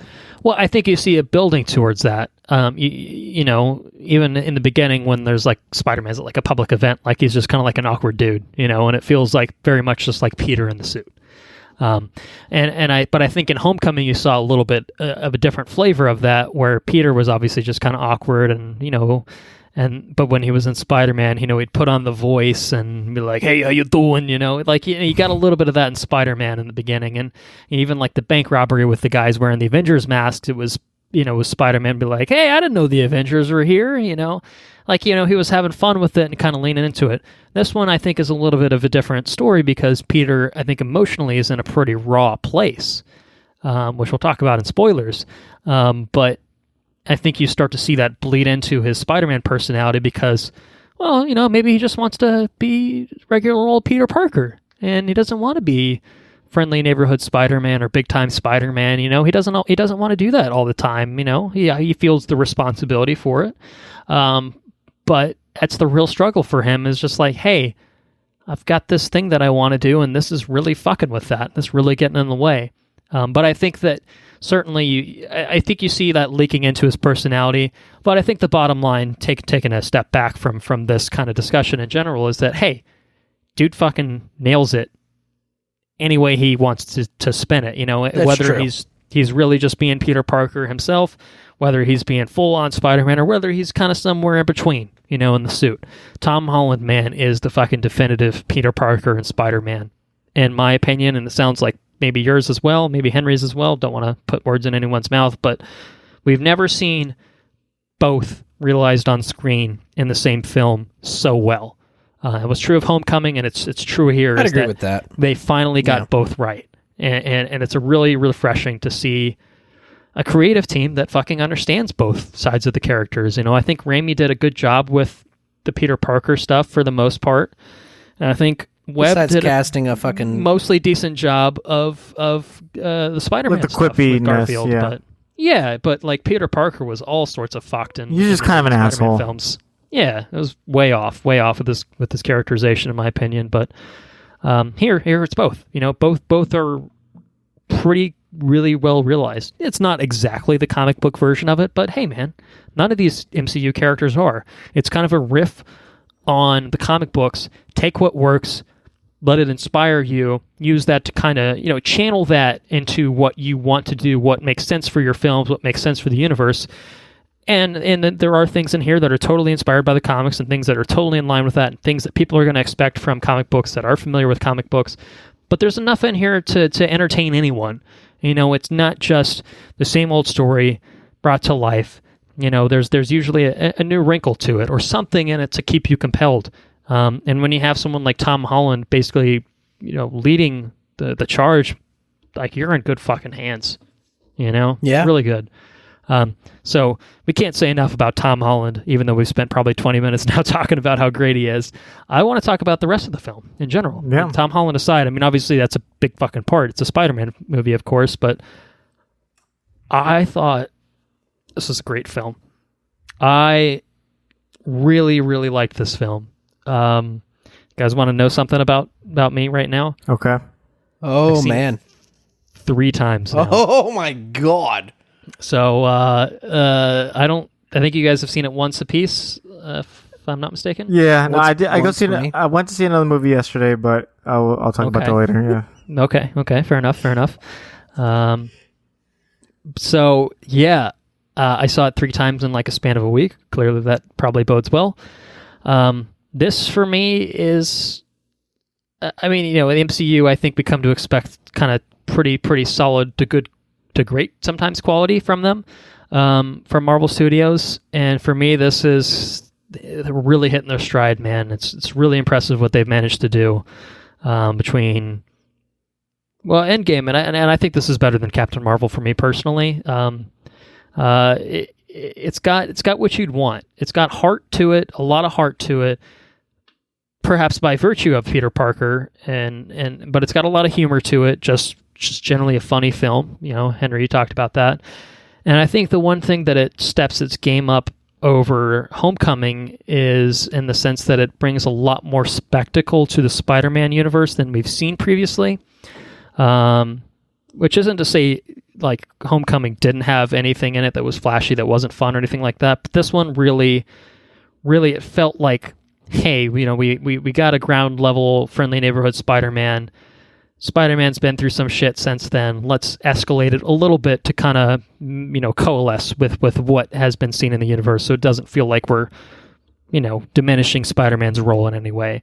So there's a lot of spectacle to this. It's just really, really enjoyable. And for me, honestly, I would like to shout out John Watts, who I think has done incredible work with this. I mean, this is a guy, much like a lot of Marvel Studios has done, is a guy that didn't really have a huge filmography prior to doing a movie for them. Spider-Man Homecoming is like his biggest movie for, without a doubt, up until that point. He'd done like Cop Car with Kevin Bacon. So like he went from kind of just doing like little kind of, lesser known type things to stepping his game up in a big way with Homecoming. And then to me, it felt like after he did Homecoming, like he probably got infused with a lot of confidence. And to me, this reflected that. Like the web swinging, like the action sequences in this, to me, felt like a big step up from where we saw Spider-Man at in Homecoming. Yeah. And I think that's true of Spider-Man in general as a character. Is like, hey man, bitch, please, you've been to space. Like he's got a little experience under his belt now, so he can do a little bit more. He's probably comfortable, doing a little bit more than just, I think much of the taking bicycles back progression and feeds and stuff like that. But what was that? I like that this movie is, it's a dichotomy, I think, if you will, which is kind of, I don't know if that's the right word. You can correct me if I'm wrong, but I kind of like the way that feels on my mouth. Dichotomy. Sounds good. Anyways, sure. It's far from home, but I think that much of the story progression in this and much of the character progression and everything else is an internal one. It's Peter Parker's internal struggle with what he's got going on post Endgame, and everything else, which is really cool. I mean, he is technically far from home, but the things that he's dealing with and grappling with are very much internal things, which is really cool. And I think that they tell the story, that progression, and that story, the story beats with Peter Parker, and they tell it with his powers, which is pretty cool. Yeah, it's good. Yeah, it's creative storytelling. It's really good. It's really fucking good. Let's really talk about. You want to talk about some recommendations? Well, can we talk about that, or you got more? We can get there very shortly. I have some brief things I want to talk about. Colton Brown's always got more. I've always got more. You know how I roll. Well, we haven't talked about the supporting cast at all. Aside from, I mean, we say we blew Tom Holland for a bit. You know, good for him. He's feeling good about himself. But I want to talk about everyone else in this movie. Jake Gyllenhaal, fucking so cool. Playing Mysterio, man. Like, what a great presence. You know, we don't have a Robert Downey Jr. type to be in this film. And I feel like Jake Gyllenhaal is kind of filling that hero void, that kind of mentor role for Peter Parker. It's really, really cool. To see him kind of step into that type of role. I thought he was great. You know, you have some MCU mainstays. You have your Sam Jacksons. You have your Kobe Smulders. Johnny V. So Fury. Johnny V. Can't forget about Happy Hogan. Yeah, I almost forgot about Happy Hogan, but this would have been fun. Yeah, they're all really, really great in this. And they all get a little something at least to chew on for their respective characters. Something enough that makes their presence not just feel like perfunctory, you know, fan service. You know what I mean? Like, they all have a role to play in the story. Like Happy Hogan in particular, man. Like, shit. There's a lot of emotional core to his involvement in the storyline. And yeah, there's some jokiness to certain things that his character does. He's like courting Aunt May. Right. I don't think it's a real spoiler. So that, you know, but I mean, like, that's kind of a fun thing. That's kind of a peripheral thing. But there is something, you know, his character is more than just being like, oh, you know, Happy Hogan might be my stepdad or step-uncle. He's like or whatever, the bridge to Iron Man, essentially. Sure. You know? Sure, for sure. So, yeah, and Zendaya, fucking awesome. I loved her in this. I thought she was great. She's great. The rest of the cast, Jacob Batalon as Ned, and Gary Rice as Betty, gets a little bit more to work with here. She's fun. Really enjoyed her here. And the teachers, man. Can we give it up for Martin Starr and JB Smoove, Mr. Harrington and Mr. Dale? So much fun. Really cool. Really cool. So yeah, I wanted to shout them out. And I'm surprised, Andrew. I'm surprised you haven't said a goddamn word about a soundtrack in this film. Really? You didn't like the soundtrack in this film? You're the soundtrack guy in this podcast. Maybe you've only seen it once. Maybe it's not ringing any bells for you. I don't know. No, I fucking love the soundtrack. I mean, I've been focusing on Peter Parker, you know, like you said, we've been blowing him for fucking half an hour, you know, but you can't dismiss we're only going for 20 minutes. I don't know what you've been doing for the past 10, but well, while you were talking about other things, I was thinking about Peter Parker. No, but the soundtrack is outstanding. The cinematography is outstanding. It's got a real kinetic feel to it, and I mean, it's just a really well made film. I mean, all the way around. But the soundtrack is great. Yes, the soundtrack's awesome. A+ usage of Whitney Houston. Whitney Houston nailed it. Oh yeah. I don't think that spoils the usage of it, but oh man, incredible. Yes. And I liked that they incorporated some like, I think songs probably from countries where characters visited. There's the Venice song, Italian that's really really catchy. It's called Bongo Cha Cha Cha. I've been grooving to it a little bit recently, and I'm like, oh, this is so much fun. I love this. I just want to go to Italy right now. I don't have money for it, but you know that Bongo Cha Cha Cha? I mean, I probably wouldn't ask anyone about that. I would just be like, Bo. That's probably what I would say to them personally, but I don't even know what they say. I'm sorry. You just say Bo. And Bo. So yeah, soundtrack's really, really fun. The Ramones, there's a through line from Homecoming of the Ramones. Certain Led Zeppelin song is excellent. So, yeah. So anyway, that was my last note. Andrew, you wanted to talk a recommendation, so I hand it off to you, sir. What do you think? Listen, see it in the biggest possible screen possible. I caught it in Dolby. I wasn't disappointed. Dolby's got the fancy chairs and stuff. It's got really good audio, and it's got that Dolby. What do they call it? What's the Dolby HDR? Dolby Vision. It's at Dolby Vision. They got like I said, they got Dolby the Atmos. They do have the Atmos. Nice. They got all the screen, the speakers on the ceiling, and they got that HDR effect going on. And I'm a fan of the Dolby experience. I feel like it's a refined experience, but as we talked the other day, I guess the IMAX scale still isn't there, right? Correct. Yeah. So I saw it twice in IMAX. I saw it once in Dolby, so I can make a direct comparison on the record. The Dolby pops more. Colors definitely pop more compared to the IMAX presentation. But part of this film was at least formatted for an IMAX. I assume it was shot with probably the same digital camera and parts that they shot Avengers with. So I think they've gotten the digital IMAX technology down to a pretty usable camera. It's not quite the IMAX proper camera that right? your Christopher Nolan types and Quentin Tarantino types will probably use, but it still looks really good on the IMAX format, and it's really cool. I mean, I know people get distracted by shifting aspect ratios and stuff, but it's never bothered me. I always kind of feel like, hey, if you have that aspect ratio and it's fucking more picture to see, and you shot it that way, show it that way. Like, I think that's absolutely how it should be seen. So yeah, my preference is the IMAX, just because I enjoy seeing the fuller frame.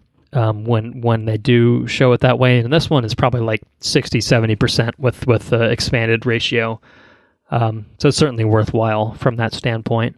But see it any way you can is my recommendation. If you have IMAX or Dolby available to you, and you don't feel like spending the extra, you don't mind spending the extra money, I think it's worth your time for sure. It's a really, really great film. I really, really enjoyed it. It's an easy theater recommendation for me. Henry? All right, I got to give my hot take for this version.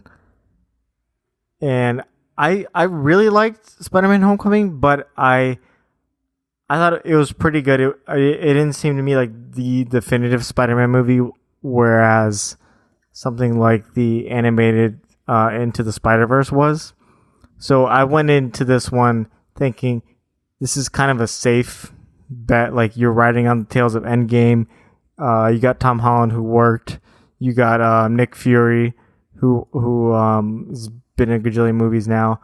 So it seemed like a pretty safe movie. So I figured it would be good, but I wondered how good would it be. And I do think it was really enjoyable. Very good film. The first half is a lot of fun, but it doesn't get into like the meat of it. And whereas the second half, I think, really takes off, and that's where, like, I really recommend that you go see it for the second half of the movie, where it's just like the spectacle takes a step up, the stakes take a step up, and the visuals also take a step up. So I do highly recommend this film while it's out in theaters. Yeah, that's my take on it. Shall we get into spoilers, gentlemen? I think so. Full spoilers for Spider-Man Far From Home. So, well, okay. Oh, we're going to step on each other. Well, I was going to say, what if I told you that our whole conversation just a few days ago was an illusion that I created with drones? I've been waiting 3 days to make that joke. I'd be very impressed. I don't think that's the case, but I would be impressed. All right. Well, anyway, you were going to say something, so you can actually say that. I was going to say that I did enjoy that. I did enjoy the aspect. I enjoyed the direction they took with Mysterio. I thought that was a very cool modern take on him. Sounds like there's a butt coming. No butt. I think. No butt. Okay. Well, there are butts with the way that they handled his shit.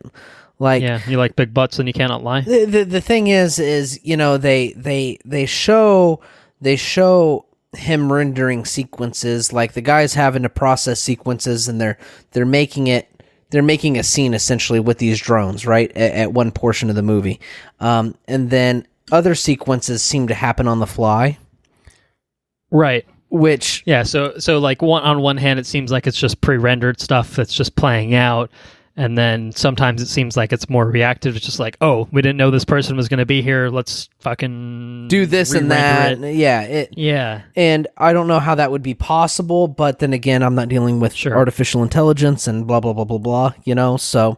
No, I agree with you. I think there's a certain kind of leap in logic in terms of, like, you just have to accept that this is some fucking hyper advanced technology. I mean, they are entering the atmosphere from fucking space, these drones and stuff, you know, and they're really crazy, and they can blot out sunlight. The projectors can blot out the fucking sun, which is fucking bonkers. Right. Like, the logistics of how the technology actually works in like a real world scenario is kind of like, wow. You know, and I think there is that perspective. If that's the kind of thing you're going for, that's okay, right? You can make a movie with that technology present, whatever. But you contradict yourself when you say that I have to construct the scene inside this basement. For the UK, I want to make this big thing with the wind monster. I mean, I don't know if it's necessarily a contradiction in and of itself, other than to just say that this is the baseline, like, this is like rehearsal, like, you know, it's like, you know, it's not an exact comparison, but hey, you film a scene that was written as intended, and then someone goes off script and you ad-lib from that point. Fair enough. I think there's a step, it's obviously a step beyond that in the sense that it's just like, okay, well, what are you doing to animate that, to correspond to that? Like, that's kind of my thing, is just kind of like, it's like, if Spider-Man just tried to punch, like, Molten Man at some point, what would happen? Like, I mean, why would he punch a lava man? That's dumb or whatever. But, like, what would... like, there's a lot of, I think, convenience that has to be baked into how Mysterio's plans go off without a hitch. Like, he shot webs into it. Right, and then nothing happens, and he just is like, oh, shit, well, he's fucking lava, so lava just melts my web. So he doesn't think anything about it. You know, he shoots Hydro Man, and it's just like, it's just water. Just But, like, if you happen to catch one of the million drones that makes the fucking image... Like, you have like a dangling web, but he doesn't see it because naturally he's fighting a 10-foot fucking monster. So maybe he doesn't look at it. Who knows? Well, he does hit a projector when he fights the Molten Man. He does, and it makes things unravel from that point. He doesn't see it, but the audience sees it. I saw it anyways. Right. You know what I mean? It's one of those things. They've made it pretty evident. You think you're better than the rest of us? Is that what you think? Did you not see it? I saw it 3 times. I've seen everything. Yeah, so that would be my only thing. I really enjoyed more so than the. I mean, don't get me wrong. The Mysterio sequence there, the Arkham, the Scarecrow kind of thing, the Arkham Asylum kind of thing. You know, it's trapped in the illusion sequence. That's really fucking cool, right? Mm-hmm. But more, I might be on my own on this, but I really enjoyed the emotional beats that just the core of the film. Yeah, like, you know, the whole moral of the story is, listen, I just, fucking Thanos just happened. I don't have my mentor anymore. I just want to focus on me. You know, I'm going to go out here, and I'm going to go to Europe, and I'm going to enjoy myself with my friends. I'm going to pursue a relationship. I just want to get away. I need a break.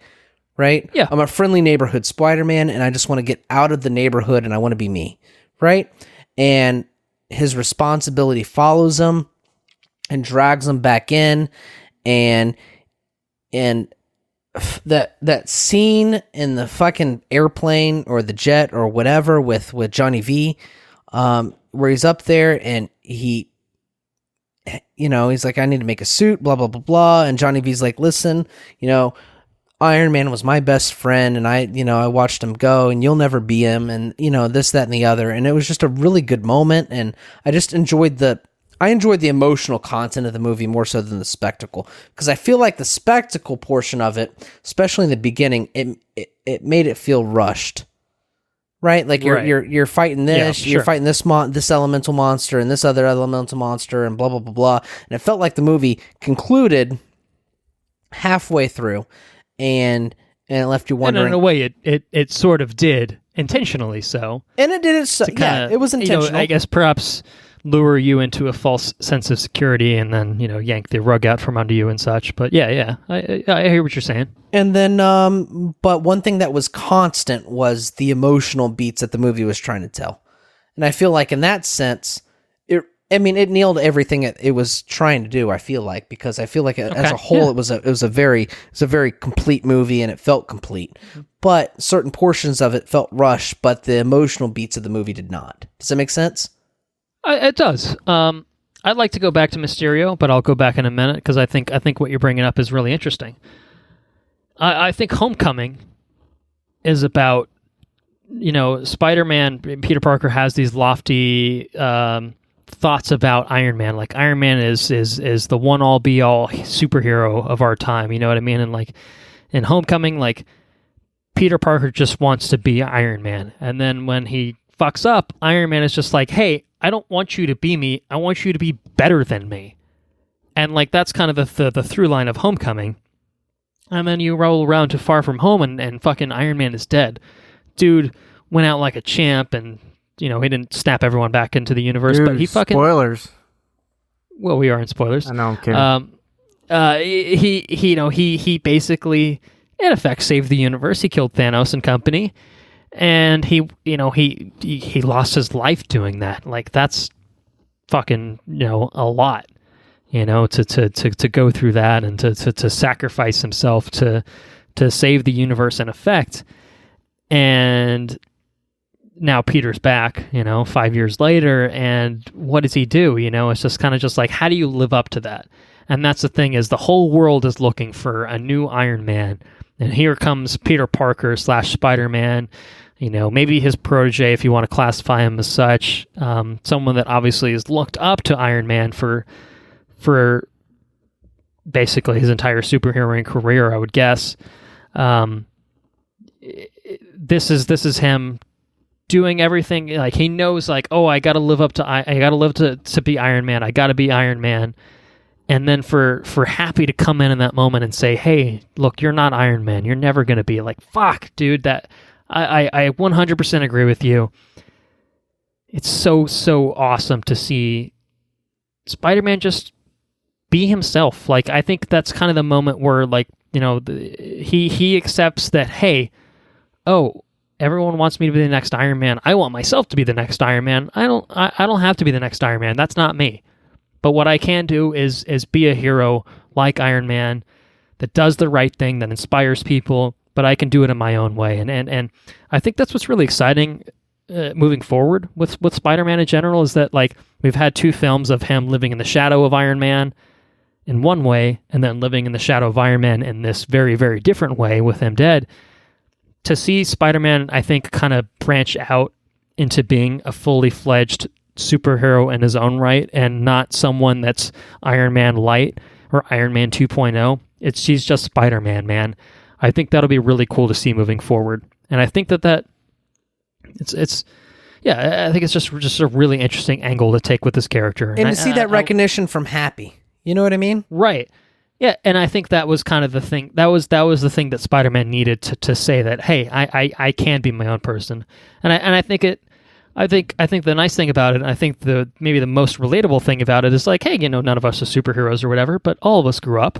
All of us had teenage years. All of us had adolescence, and like we had probably that time in our life where, like, like things were shitty, or like things didn't go our way or something like that. And then like at some point, a lot of us just come to the realization, like, you become an adult and you're just like, oh, like things aren't quite what I expected them to be, but like, I'm okay with this. Like, and I'm okay with being myself. And I think that's what kind of the moment that Spider-Man kind of arrived at, is just like, you know what? I will be myself. And so I really like that arc, that emotional arc, I think, that you're talking about. And I agree, that is kind of the through line of this film that we see kind of brought true by the end. It was really, really great. So that's my 2 cents on it. Henry, do you have 2 cents on that particular part? Well, I feel like it's kind of the natural progression of his with great power there must come great responsibility like motto for this Peter Parker in particular in the MCU. And I've never heard it in the MCU, so maybe it's not. It's probably a thing. I'm sure it's fine. Yeah, but it's the whole thing about responsibility, and like he's been placed, like, everyone just expects so much of him, and he expects so much of himself. But it's just like you can never live up to that, and trying to go on, especially like as a teenager, in high school where you have so many other things that are just as important to you, if not more important to you. I mean, testosterone for one. Yeah. Come on now. and this whole movie is obviously a story about his journey, but it's also like a teen romance in a superhero movie kind of thing. So it's about him balancing, like, I'm really into this girl in my class. How can I go about that? But I have this huge responsibility of taking on this load of like being this like Avengers level superhero, and I'm just a kid, you know. So how do I go about that, and how do I balance all these things? And I think that's the one thing that makes Spider-Man really interesting. Is he has to balance all those aspects every time. You know, he has to go to school and he has to be on time and turn his homework, but he also has to go and like fight Thanos and fight the Vulture and fight Mysterio. So it makes him a really interesting character, and I think this movie really captured that. And although I do think the emotional aspect of it was really interesting, we talked a little bit about the spectacle of it, and Mysterio really brings that spectacle to life. You know, this dude is all about illusions. Like, he's straight up, I created this technology that Tony Stark used, except he didn't really give me credit for it. Barf, and right? I'm very upset. The whole barf technology. But he's like a kind of like in the comics, he's an illusions like special effects expert, whereas his whole his costume is just a mocap suit. That's his whole thing. Right. He's just walking around with an actual fishbowl on his head and like a bunch of little dots, and that's his costume.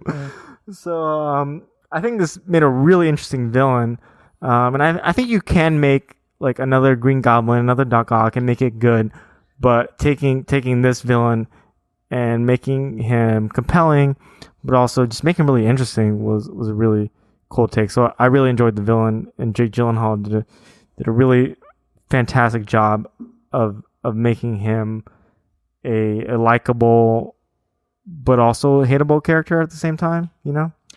Well, it's interesting because the first half Mysterio is a very different character than we get in the second half Mysterio, right? You know, first half is kind of this buddy mentor-esque character, you know, the Tony Stark replacement, which is obviously what he's purporting himself to be to successful fashion. And I mean, I think all of us are familiar with comics to a certain degree, to maybe varying degrees, but I think all of us know Mysterio to be a Spider-Man villain. And so I would say most of us expected, if not all of us, expected to walk in thinking, well, he's going to turn on Peter at some point because he's Mysterio, he's a villain. Like, surely they wouldn't play it straight. And you know, the first time I watched it, I think what Andrew's talking about with the rushed nature of it is like the first half feels like a complete rushed generic movie where Mysterio is just goody two-shoes, you know, Tony Stark 2.0, and that's kind of like it's not unsatisfying necessarily, but it's kind of just like, oh, is that it? And then when the turn happens, then everything kind of falls into place, and you're like, oh shit, okay, so Mysterio is the villain. They are doing that. They are making him the master illusionist, or basically fucking visual effects artist is kind of what it turned out to be. You know, there's a lot of fun that they have with that. I will say seeing it a second and third time makes the pacing feel a lot better because you know it's coming. And so the first half is really just this, instead of feeling like two mini movies built into one, it feels like really just a big build up. So that bar scene where, you know, he gives this long fucking toast is just like, to Janice and to fucking Tony Stark was able to build this in a cave, guy. Best callback I think ever in any movie, maybe. Really, that was a great callback. Andrew, would you like to do us the honors? Do it. Come on, do it. Someone's got to do it. I think you should do it. Come on. Tony Stark was able to build this in a cave with a box of scraps. Was that it? Something like that? Thank you. That's what we're looking for. That's what I was looking for anyway. They brought back the same guy. Like, that's amazing. So fun. Could you imagine your boss being fucking Bridges? Fucking like thumping you in the chest. Like Obadiah Stane, Jeff Bridges with the Tony giant cigar. Stark could build this in a cave with a box of scraps. It's like, holy shit. And Well, I'm not Tony Stark. and that was what 2005, 2008. Well, It was good though. That was 2008. yeah, Yeah. And that was full that's circle. a long That was time ago. Movie 1 of the MCU. That's a great great. callback. Fantastic. Fun fact, that character, William Ginter Riva, a character that literally had 3 names as far back as 2008, portrayed by Peter Billingsley, who you may know as Ralphie from A Christmas Story. Come on. Come on. All right. Anyway, had to get that out there. It's great. That was great. It's really great. That was really, really enjoyable. I liked that a lot. So like Mysterio, yeah, I think kind of just, I guess, you know, to somewhat condense my thoughts, I suppose, on it. Otherwise, we'll be here all night. I really liked the integration of the BARF technology, the Civil War connection there, obviously, with Stark. I liked the connection to the former Stark villains and just have that fun, obviously, reference that we've now talked about for probably too long. But I loved Mysterio, man. I loved him being kind of this like the mentor aspect of it, and it's so fun to rewatch it because anytime he's spouting shit about the elementals, it's fun just knowing that, because there's like the line later in the movie where like he's like, Fury, I don't know if I can hold them off anymore. You know, like, this might be too much for me. And then Fury turns around to Hill and is just like, hey, that's a bunch of bullshit. And like there's a lot of that kind of basically throughout the entire movie, where if you're just taking it at face value because you're watching it for the first time, you're like, yeah, it's Hydro Man, that's a comic book villain, and there's Molten Man, and yeah, that's a comic book villain. Like you just kind of just are like, all right, you know, like this is just kind of playing it safe or whatever, but like, it's kind of whatever. It's fun, it's interesting, it's visually cool and all that stuff. But to watch that again and just know that like Mysterio is just fucking with him the whole time, and like there's like a few moments where you can see his henchmen following Peter around, like even in Venice, like 20 minutes into the movie, like it's cool. Like there's a lot of like I think little details kind of sewn in throughout the movie. Someone pointed out on Reddit, I think, there's the scene where like Mysterio swoops in and like sits next to Peter when he's just like sad, like sitting on the side of a building. Yeah. And someone pointed out like a shot where there's an open door in the background, and the way the camera sweeps, you can kind of see what could be Quentin Beck or whoever is purporting himself to be Quentin Beck walking up to that, just climbing up to sit next to Peter Parker at this point. And then there's the point where the illusion merges with the real person actually sitting there in costume and stuff like that. I'm like, that's actually really clever, and you have no fucking clue, you know, if you're watching it for the first time. And I think it's really interesting to see it on a multiple viewing, not only for the little things like that, but also just for the pacing of it, because I think that addresses a lot of the things that I was antsy about the first time I watched it, of just like, I don't know, like, what is this? What is any of this? And then when I figured out what any of it was, like when that fucking Mysterio illusion sequence happens and Gets hit like, by a fucking train. Dude, and that's literally fucking brutal, man. But he literally got hit by a train. Dude, that was so brutal. Like, fuck, dude. Yeah. But like even just the sequence building up to that, you know, was so cool. Such an amazing use of imagery, like really Doctor Strange kind of mind fucking type stuff, and I loved it. There's the part where Mysterio's big fucking arm reaches into the building and like snatches him out. Yeah. They do the MJ falling off the building like Gwen Stacy style. Fishbowl fucking snow globe helmet thing, which is cool. And Spider-Man's beating the shit out of other Spider-Man. Like there's a bunch of Spider-Man swarming up on him. And there's the fucking, god damn it, man, the Iron Man coming out of the headstone. Oh, the zombie. It's just like maybe if you didn't suck Spider-Man, you could have saved him. Like, damn, fuck, dude, it was a gut punch in general. But then just the score, the Michael Giacchino score, and then zombie Iron Man coming out of the grave and like reaching out and fucking spiders crawl out of his face and shit. And I'm like, fuck, dude, that's like some horror movie shit right there, and it's awesome. I loved all that. And it's even cooler when fucking Peter Parker owns the Peter Tingle and does kicks the shit out of all the drones. Fucking with his eyes shut. That was a great sequence. That was cool. That was awesome. I love that. Yeah, I love that. I thought that was they hadn't addressed his spider sense too much, and like, and then you wonder, and they make a joke because about he it, didn't like, have it, Henry. Because I don't know. I'm saying like that's been a complaint that people had. Like, oh, fucking Spider-Man can't dodge shit but he has spider sense. Because he hasn't been confident in himself. Yeah, no, I do like how they made that like part of the plot line to kind of explain a little bit of that. But I kind of want to put you two on the spot right now, especially for Colton. You've seen this multiple times. Which one do you like better, this one or Homecoming? You have to pick. Obviously, they have different things going for them, but you have to pick right now. And obviously, one's not going to be like crap versus the other. You just, what do you which one did you like more? Maybe from first viewing, maybe from second viewing, in general. Thoughts. Obviously, villain is different. The character progressed a little more, but what do you think? You are putting me on the spot. I know that's what I'm doing. I would put Homecoming a nose above this personally. Okay. Because I think Michael Keaton's Vulture is more my speed. As much as I thought Jake Gyllenhaal was awesome, as much as I love the Mysterio stuff in this, for me, Keaton's Vulture is one of my favorite MCU villains, period. And I think Gyllenhaal is probably in that conversation too.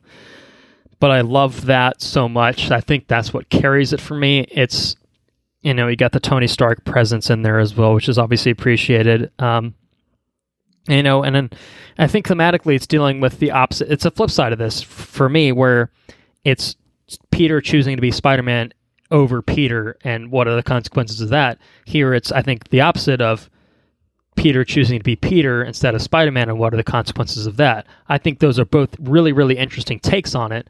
But for me, Homecoming just has a little bit more to it. The only thing that I think Far From Home does better, and I think it does a lot better, if you ask me, is that I think the romantic angle to it, I think the love story in it, I think Mage has a lot more to do than Liz did in Homecoming. Yeah. And I think that her character works better against Peter than Liz did in Homecoming. So I think that's the one thing that I would point to as the flip side of, I think Far From Home did this particular aspect better overall. That's one man's opinion. Andrew? I like this one. I take? haven't seen Homecoming in a long time, but I like this one a whole lot. Bear in mind, I watched Homecoming like a day before I watched this, so it's pretty fresh for me. But all right, so you got Far From Home. I like Far From Home. Henry, you're gonna cast the tie-breaking vote. Homecoming or Far From Home? What do you think? Okay. Putting you on the spot. Yeah. I think I was going to turn around on you, did you? Homecoming more times than Far From Home, obviously. I would also give it to Homecoming, I think, because of the villain too. Like, just that, and I can, like, if I had to pick one scene to like break the tiebreaker, it would be that car scene in Homecoming where Michael Keaton is just like love it, talking to him. No one's wearing a costume. This is not like a superhero level fight. This is just straight up like, I'm figuring out your identity as you like figure out mine, and that's pretty cool. That's probably that's one of the best scenes just in general, and I think good old Spider-Man. Yeah, what I say this one, I think the we talked about the stakes getting higher, so like this is Spider-Man away from New York. And that's cool. But you might even say he's far from home. He's very far from home. He's all the way across the seas. But and we haven't seen that. And I think if you're gonna make, and people often ask me this, like, oh my god, it's another Spider-Man movie, and I'm like, yeah, it's another Spider-Man movie. Sony needs to make money and keep the ship afloat. Well, but now that Marvel Studios is making the movie, maybe they'll actually make money off it this time. Yeah, it's a good one, and it's not a retelling of any story. This is a completely original movie, and it's set in a completely different environment. Like, he's all over Europe, so that's fun. Like, that gets a different element to it. And obviously the Peter MJ romance has been done, but in different ways. So I think it's different enough, and the villain is interesting enough that it's completely worth like having this movie, and this movie stands out on its own, and it's a very fun experience to go see it. Yeah, for sure. Well, sounds like Homecoming is the winner, but Far From Home is fucking excellent. Let's not try to dissuade and I anyone think from seeing this. You know, we haven't gotten into it, and maybe they're neck and neck for me, honestly. We can save it for later. But Far From Home has actually was talking to one of my attending physicians about this morning. Far From Home has the best after credit scenes. So I don't know if you want to table that for a little bit, but for a second, I think we can get to that pretty shortly. But I would agree with you. I some really fucking awesome stuff. I loved that. So I'm excited. You have to stay if you're watching this and you're like, oh yeah, I haven't watched the by movie. The way. Stay to the end. Stay to the fucking. I haven't watched the movie yet. Watch both after credit sequences. They are the best. In my opinion, after credit sequences. Probably should have flagged this before we got into spoilers and talked about it for 30 minutes. Yeah, but what are you gonna do? But if you've seen it, you know what we're talking about, sure. And you probably feel some type of way about it. Yeah. Well, before we get to that, I don't have a whole lot else to touch on, but I do want to touch on the romance side of things because I think this might be the best romance in the MCU. Maybe. I mean, you get a pretty good Captain America Peggy Carter thing going on. Yeah, that's a good one. But this at worst, Tony and Pepper is pretty good. But I thought that this was so earnest and so honest, and like, you know, Peter's plan, like from the get go. I'm just like, oh man, it's so relatable. Like it. I don't know. Maybe I was just a fucking awkward teen, but like it's totally believable, felt it, man. Like this feels like an honest to God, just kind of representation of people in high school, and not 30-year-olds in high school. Looking at you, Brad, you fucking dickhead. Yeah, we didn't really address the aftermath of Endgame, other than the deaths and whatnot. But we didn't address the blip. As they call it. The blip is pretty good. The blip. Pretty good. Yeah. We talked about Whitney Houston, but we didn't give context for it. Yeah. That's the context for it. It's fucking excellent usage of it. The In Memoriam video is great to kind of set up this stage of like, hey, you know, some jackasses just you know, went away for 5 years, then came back just the same. And then there's the Brads of the world that were little shitheads and grew up to be big shitheads, you know? Brad probably wasn't always a men. shithead. He was probably a nice little kid. He probably got a regular turned into 11-year-old. I don't know. Well, I think they all made fun of him. It was like, he just be this 11-year-old kid that just you know, cried a lot and had nosebleeds and stuff like that. But he was also an 11-year-old kid, so, you know, what are you going to do? Now he's a 16-year-old looks like a 31-year-old. Now he's a 16-year-old played by a 33-year-old or something like that, which is awesome. I think it's a great joke personally to pull a Sam Raimi and have a 30-year-old man pretending to play a high schooler who's actually technically but like playing very a high schooler. Purposely, right? Yeah. But I have to believe it. It just feels like a meta kind of reference to just being like, look at this 30-year-old man. He's a high schooler. Yeah, I get it. But like, I feel like they riff on that, or like, what the fuck? This guy he used to be a little kid. Now he's like fucking ripped, and all the chicks want him and shit. And like I love that. I thought that was great. Even though Brad was an asshole and took pictures of people in bathrooms. You probably Uncouth, shouldn't do that. You probably shouldn't do that, Brad. Probably shouldn't take pictures of people in the bathroom. Probably shouldn't. I'm trying to be the cool guy here, but you probably shouldn't do that. Not in the toilet, not in the urinal. It's not cool, man. It's not cool. Yeah. Well, we're on the note, humor, man. Loved it. Mr. Harrington's wife leaving him during the blip. Oh. Fucking hell. That was amazing. What a great. Even the sequence where they show people coming back from the blip and they're just like playing like a band or whatever, and then people just like reappear in the middle and they run into each other. Oh, that was fantastic. So good.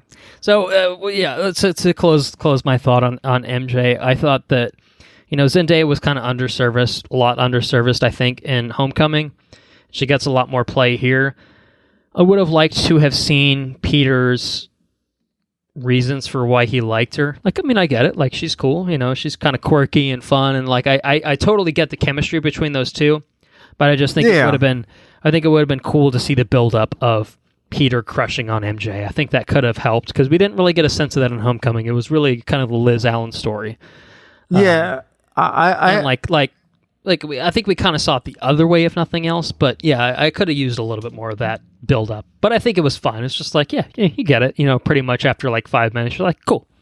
Yeah, Zendaya. I agree. There's almost like obviously there's a little bit of a time jump, but also it just seems like the Endgame impacts this, Homecoming impacts this, but it's still a little bit disconnected where like you can go and see this and be a little isolated. But I wish you would have seen a little bit more of like Peter Parker's story after all the events happen, especially after Endgame. And I do wish right. I wish Endgame had a little bit more of an impact on it, but I think it's more from like I like a darker story, and this is not a dark story at all. Like it has some deep elements for sure. There probably was a good amount of darkness overall, but they glossed over that. Venice that's and not what this Prague movie and everything. is. Yeah. Like they're all like back to like happy-go-lucky.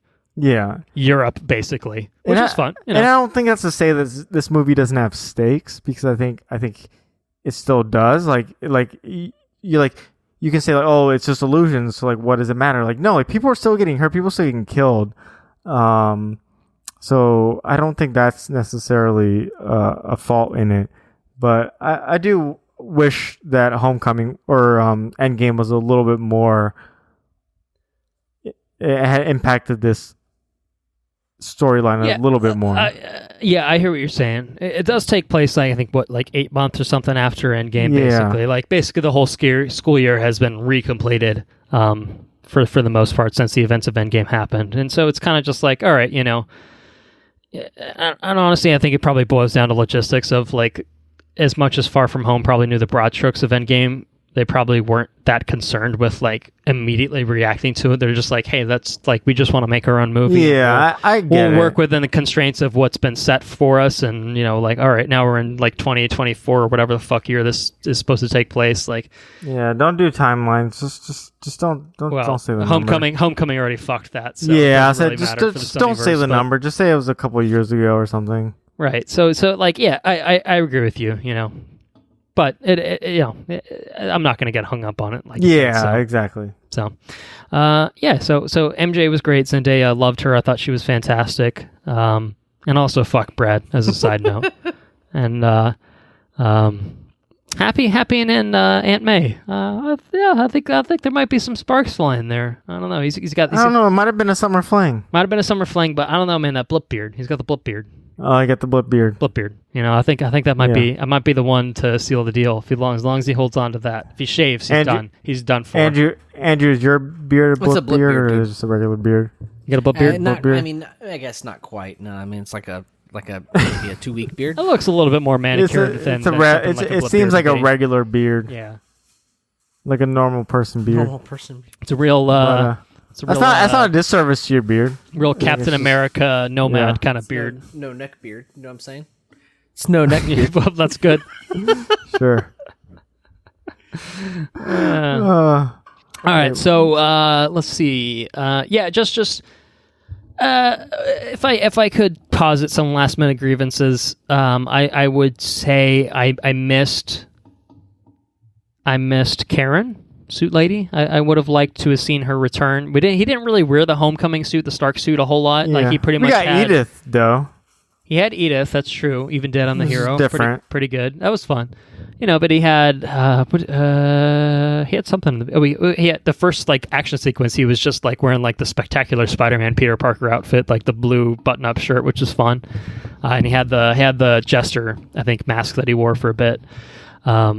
And he had the Night Monkey suit, the stealth suit. It's pretty cool, which is fun. And then he had the cool red and black suit, the Alex Ross inspired suit. I really liked the design of that one. I thought that was sick. But I would have liked to have seen Karen / Suit Lady come back. I thought that was kind of a fun dynamic that he had. Maybe it's a little bit too much Tony Stark, Jarvis, Tony Stark, Friday-esque, but I kind of missed her. And I'm sure she missed you too. I hope so. I sure hope so. And this is something, not to steal your thunder, Henry, but I'm going to steal it because people haven't listened to what we talked about before. But you had mentioned that you would have liked to have seen Aunt May's reaction to the end of Homecoming with her discovering Peter. She seemed very cool with him being Spider-Man, and that's okay. I just would have liked to see a little bit more of that, how that developed. Right, and that's just kind of consequence of Endgame accelerating the timeline in quite a good way. So it is what it is. Yeah. You know, you just accept it and just move I wonder, do we know if she got blipped? She did get blipped because she talked about how she popped back up and someone thought that she was Oh, okay. A ghost. Well, grandma thought she was a ghost, but I think the wife thought that she was I forget the exact word she used. So Happy's 5 years older than he would have already been. Correct. Yeah, so Happy stuck around for the blip. Yeah. So good for him. Yeah. Good for him. Good for him. All right, let's talk about the big fucking both scenes, but let's talk about the mid-credit scene first of all. Oh yeah. Okay. Big. Dude, man. All right, so the whole movie ends on this great. I love the sequence of him swinging around with MJ. I thought that was really fun. Cool. Really fun way to end the movie. Go to the Go-Go's, the fucking end credits. Super cool. Fucking loved it. But then you transition to the very end of that scene where MJ's like, actually, web swinging fucking sucks. I don't want to do this again. And everything's great until the news comes on. InfoWars on the video fucking... from Mysterio, and then InfoWars, Alex Jones / Except it's your boy. It's your boy J. Jonah Jameson coming in the clutch saying the original Spider-Man. He's a menace. The original J.K. Simmons. Fuck, dude. Fuck. That was great. Oh, dude. Amazing. So good. Yeah, so they've kind of riffed what the Daily Bugle into the probably something closer to the PS4 game version of it, where he's an Alex Jones type that's probably Mysterio is the greatest superhero there ever was, and he probably the world will ever be. Spider-Man's a fucking menace, that sort of thing. And then and it's not just that. It's not just like, it's not only is Mysterio framing Peter Parker of just being like, he's fucking trying to kill me, he's trying to take over the world and be the new Iron Man or whatever. Mysterio straight up, or someone, animating a video of Mysterio or whatever it is like straight up just like, actually, Spider-Man is this, he's Peter Parker. He's a high schooler. Like, oh man, dude. It's like, oh, what does that do? Like that, like Spider-Man is like the only character in the MCU that has a secret identity. Not anymore. And for that to get kind of fucked in this massive way, and he spends the whole movie trying to protect it.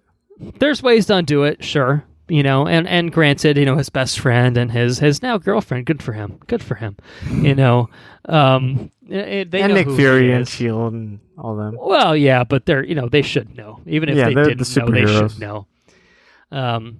That's a radical shift for his whole world. As someone that's 16, 17-ish, somewhere around probably the time this happens, like, fuck, dude, that's a life changer.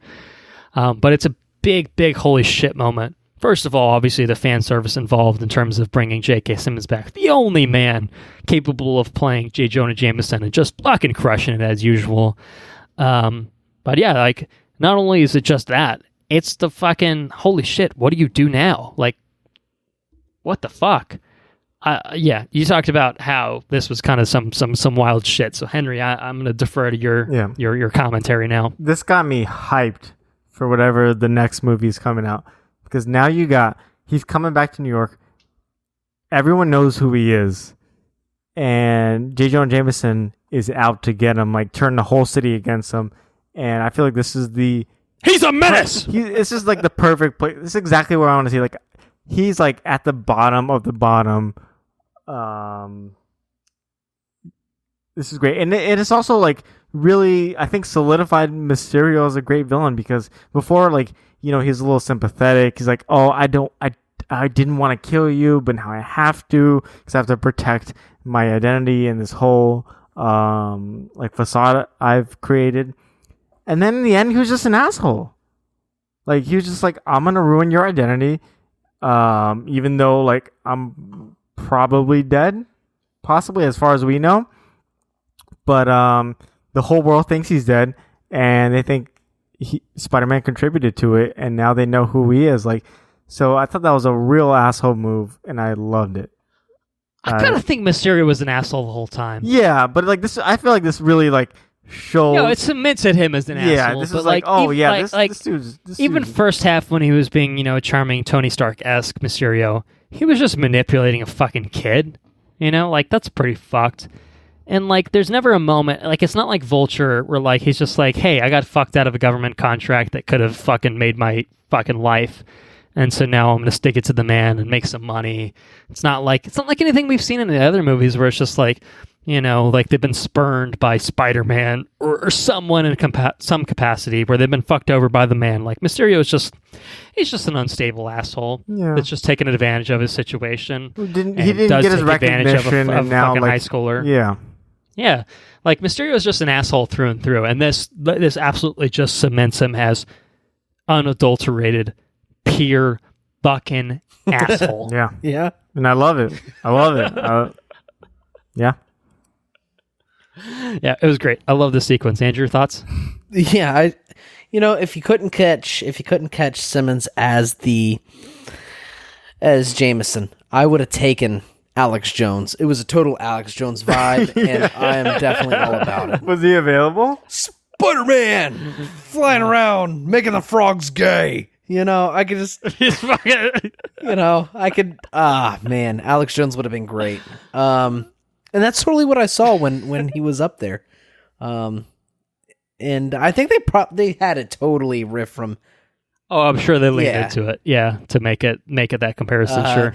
But anyways, I'm all about it. 100% all about it, and I am eagerly awaiting to see what they do moving forward with the the story in general. Peter Parker's adventures. What's he going to do now? Sure. So I don't know. Well, we might come back to that in a memento. Post-credit sequence, also a bit of another plot revelation. Big stinger, Fury and Maria Hill.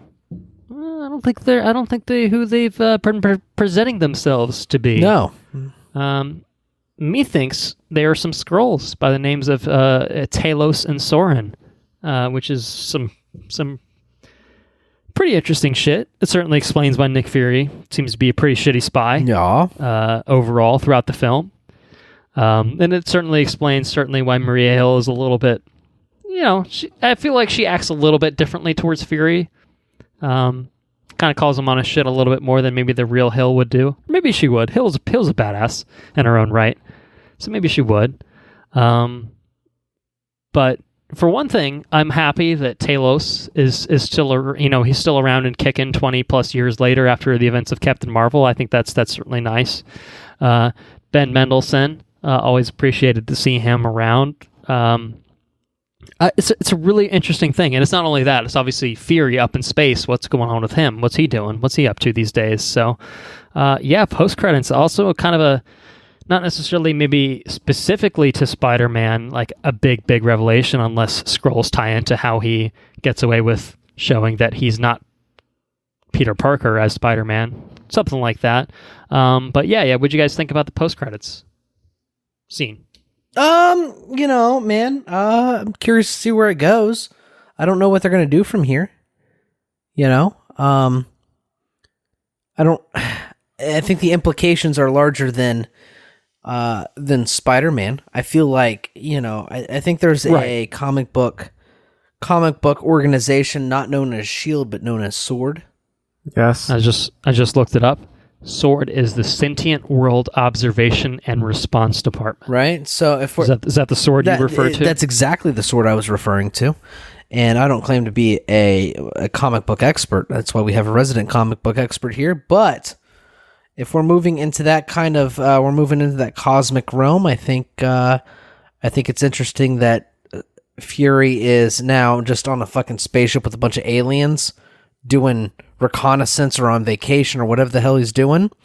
He's just taking a break. But he is telling him to get back to work as he's walking around barefoot on a fucking spaceship, which is like... Where are my shoes? Yeah, so it's interesting to see what direction the MCU is going to take, which I think the bigger question is what do we think not only Spider-Man, but where's Marvel moving from here, Sure. Well, and Spider-Man included, obviously, is hopefully a part of that equation. You know? We had this conversation a couple days ago, and we did. We thought.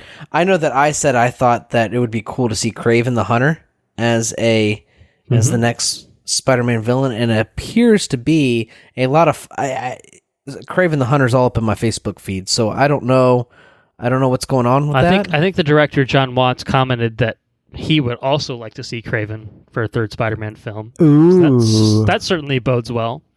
But what about outside of Spider-Man? Is there anything like Marvel, like, you know, if this is setting up the stage for things beyond Spider-Man, is there anything beyond Spider-Man you'd like to see? I would like to see Doom, Dr. Doom, first and foremost. I think Dr. Doom would be I think he would be a really fucking cool character to have in the MCU. But how do you bring Doom in? How do you do it? So I read a thing online, and I'm gonna just kind of regurgitate what I've read, and that's okay. It's what we all do in a way. So. Yeah. So you have Sokovia. Sokovia, is that right? Yeah. We're like Age of Ultron. Yeah, Age of Ultron, right? Scarlet Witch are from. Yeah. So that nation got completely obliterated. And got pretty fucked up. Yeah, in the aftermath and after the blip, or after the snap, I should say, after the snap, you have an incredibly intelligent leader rise up in Eastern Europe, known as Dr. Doom. Is his name Victor? Victor, that's Victor right. Victor Von Doom. And he essentially, in a conventional World War II fashion and German fashion, yes. you know what I'm saying? Rise up his nation from the ashes of everything that was left, and now you have... Pulling a page out of the fascist playbook. That's A it, classic. and now you raise up his... where's he from? Give me some help. Where's he from? Where's Dr. Doom from? Latveria? Latveria. That's why we have him on the podcast. That's it. And now we have a major so you're thinking phase. Sokovia is refashioned into Latveria. Either like that, that. or in maybe the like vision that. of one Doctor Doom. yeah. After the fallout of the events of that movie, and after the events they're fucked from Ultron, and then they're fucked from the snap, and just the repercussions. They that look it just has towards on the world in Victor general. Von Doom that'd be cool. as their leader, which is And really it seems cool. like a perfect opportunity to just snake your way in like a fucking seedy ass motherfucker and take over a country, rename it, and fucking create some Doom bots and shit. Whatever he's up to these days. And then maybe Old man's probably fucking around somewhere too. Maybe your major player is Galactus, which would be really fucking cool. Devourer of worlds, yes. Might be eating some planets as we speak. You never know. So there's a lot of really cool shit that they could do. But Doom, Kraven, and Galactus, I think, would be really fucking cool. So yeah, that would be sick. Yeah, and no, you say. So yeah, in terms of where you'd go for the future, that's obviously your thoughts. Henry, do you have any kind of specific wants, desires for Spider-Man specifically, just generally as well? I mean, I can't argue that with some pretty great recommendations. I feel like we've seen a lot of the villains I've wanted to see. They've dabbled in, like, let's create a Sinister Six for a while now, and they've never made it. And at this point, I'm not like too like I don't need a Sinister Six. I'm okay with like give it at least one more film. Yeah, like I think you entertain the thought personally. I would be more than happy with the Kraven the Hunter. I think that'd be a great. If you had Sinister Six, would you bring in the Daredevil? Would you bring in the Daredevil Kingpin? Is he part of the Sinister Six? I think not traditionally, but he would be a great Spider-Man villain. He would be a way to perhaps orchestrate a Sinister Six if he wanted. I think that would make more sense than him being a literal like one of the six. Right. I think you could do it. Yeah. Yeah. D'Onofrio. I think he'd be. That'd be fucking cool. Yeah, and look, even if they don't want to treat fucking the Netflix stuff as canon. But you got to bring him back. Like you brought J.K. Simmons back. D'Onofrio is my kingpin. You're clearly not above it. Do it anyway. D'Onofrio's my kingpin. Great. Yeah, I agree. But it sounds like the second post-credit sequence is really building this like outer space cosmic Marvel kind of thing. So it sounds like Captain Marvel obviously play a big role.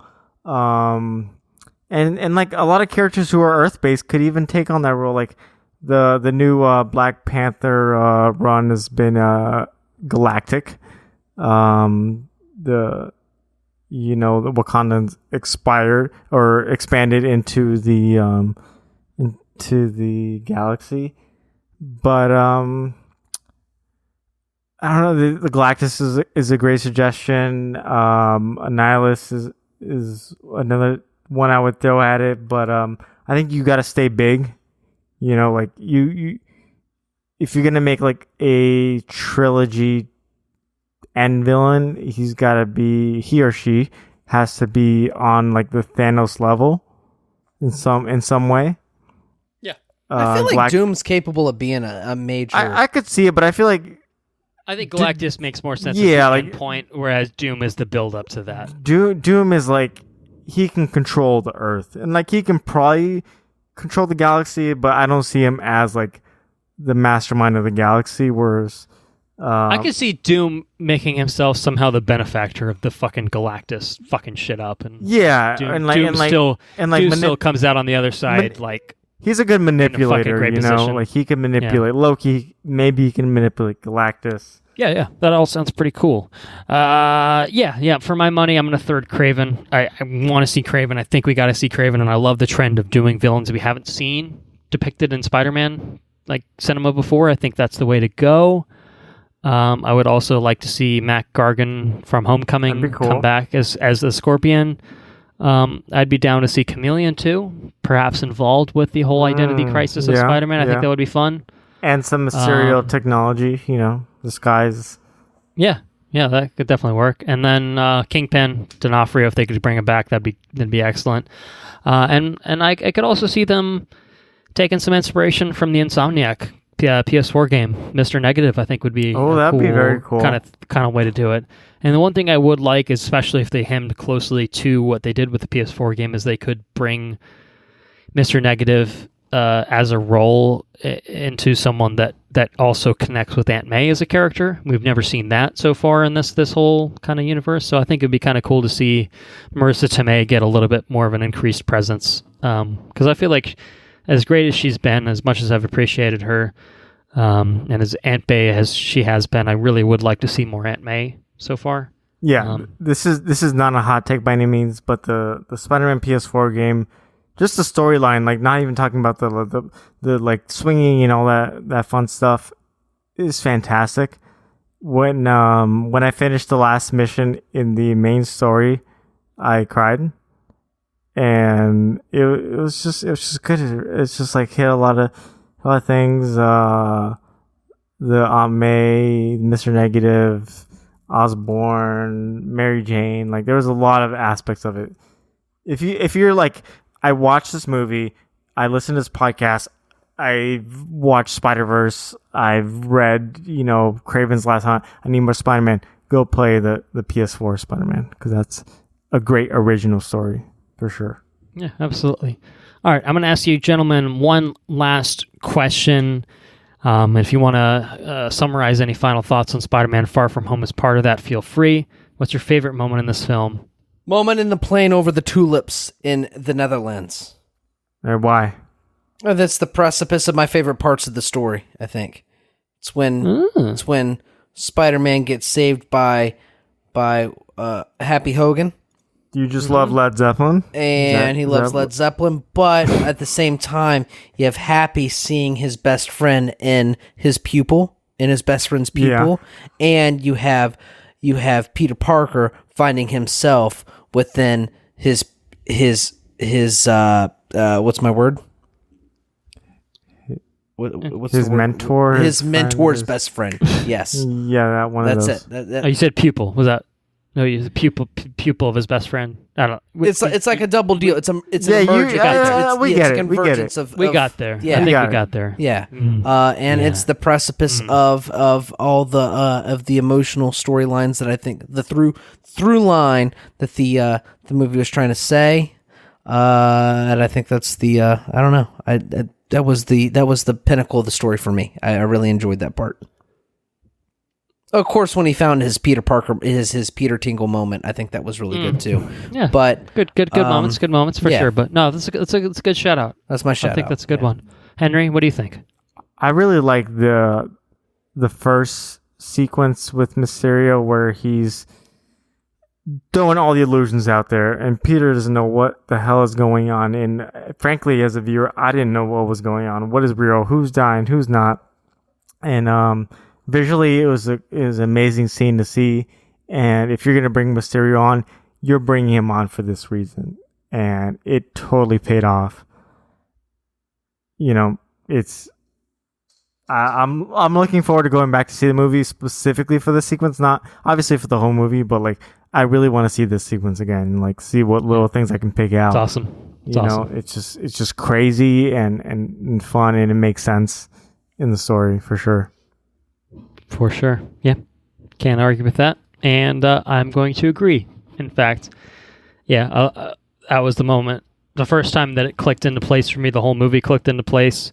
Subsequent viewings have just cemented that. I've just been like, fuck, the visuals in this are so awesome. It's and in the scheme of things, I think it's a great moment within the movie while also just being like isolated and amazing moment. So yeah, it's without a doubt my favorite moment. It's a great realization of the Mysterio character. I'm really happy they did what they did with that character, and Jake G fucking owned it. So for sure.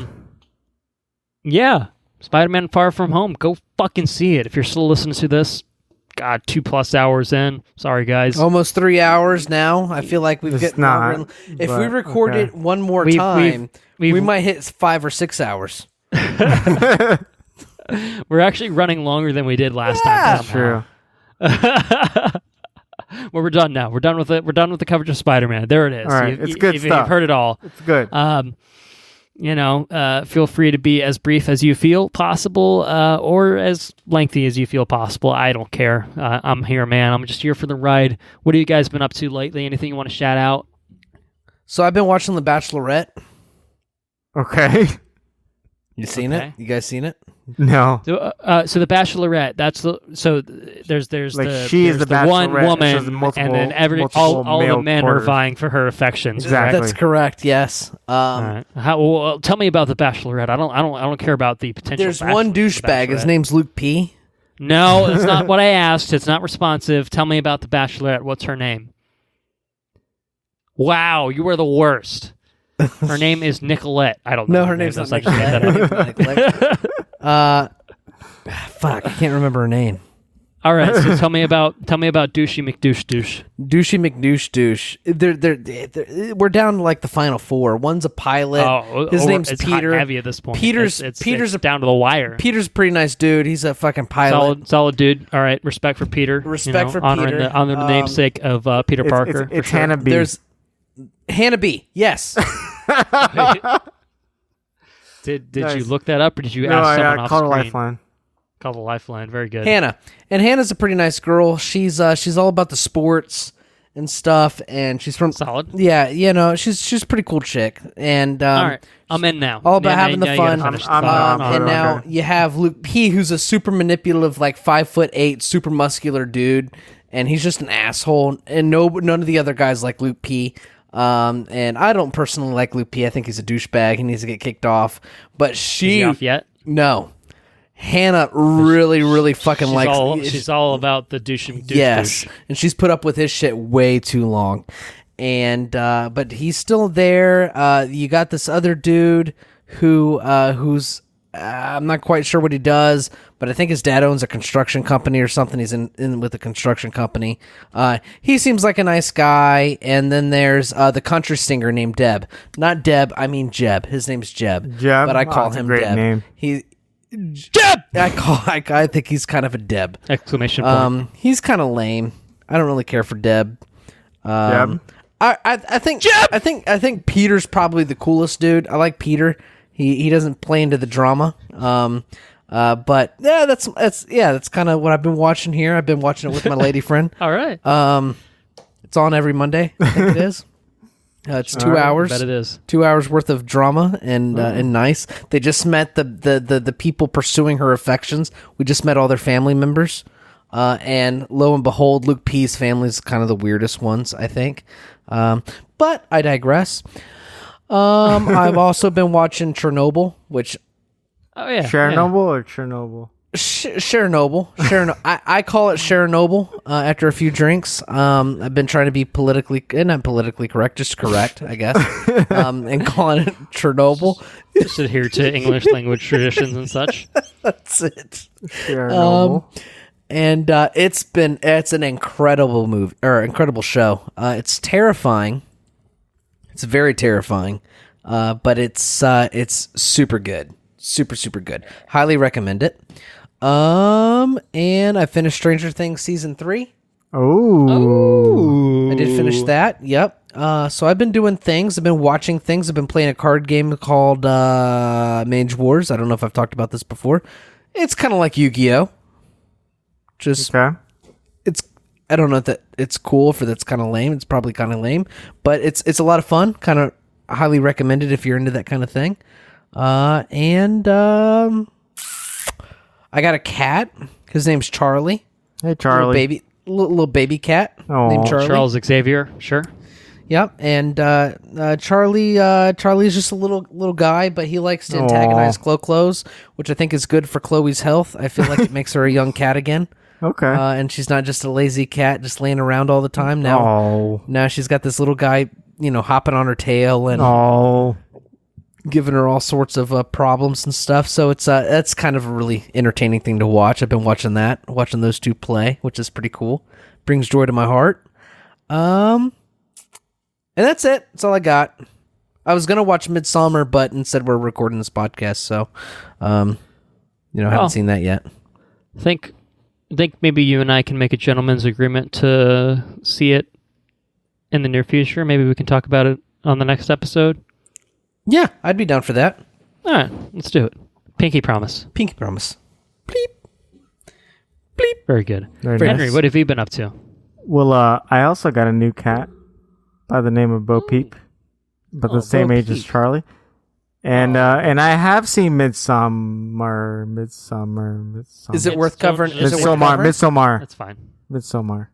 I watched it yesterday. I enjoyed it. It was very disturbing. I will I not. want to see it more. I will not be going to Sweden. And I no, don't go to Sweden. All right. No, Maybe I'll change my tune after I see it. Don't go see it. I don't want to talk too much about it before you two go see it. Swedes are already protesting our show alongside the people that were pissed off about me talking about transgender folk. What are you gonna do? But and the people with me talking about the the fucking Little Mermaid, they were out. Yeah. They were fucking out, baby. It's one of the third of the population. This is the last straw. We gave you two chances. That is it. It's one of those movies I can see a lot of people just being like, "Oh, this movie is slow. This movie's like, I don't know. Like, I could see like easy. It's not for everybody. Is what you're saying. Yeah, it's not for everybody. I feel like it's right up your alleys. Okay. Yeah. You know, like You saw Hereditary, right? I did. I did not watch it in theaters. Well, yeah, but did it feel similar? Did it feel like the same guy? You could tell it's the same guy. Like, he does a lot of these like disturbingly long one takes where it's just like zooming into something or like zooming out of something. I thought this movie like technically is fantastic. Like, it's like you go watch it and like the spectacle of like what happens in the movie, like just the way it's shot, the way it's edited is amazing. And I won't talk too much about the story, but I think just like how it's executed is amazing. Okay. Yeah. So I did see that. High praise. High praise from our Marvel resident. Yeah. No, like just the way that some of the shots happen. Like if you're into like that kind of, I don't know if you want to call it like artsy, just kind of like technical filmmaking, I think this is great for it. You know? Yeah, that sounds cool. Yeah. I'm excited to see it. I would have liked to have seen it already, but I will say it's not as like there's I don't know. I don't want to say it's like not horror because I think there are like horrific elements to watch, but I definitely was not as scared as watching Hereditary.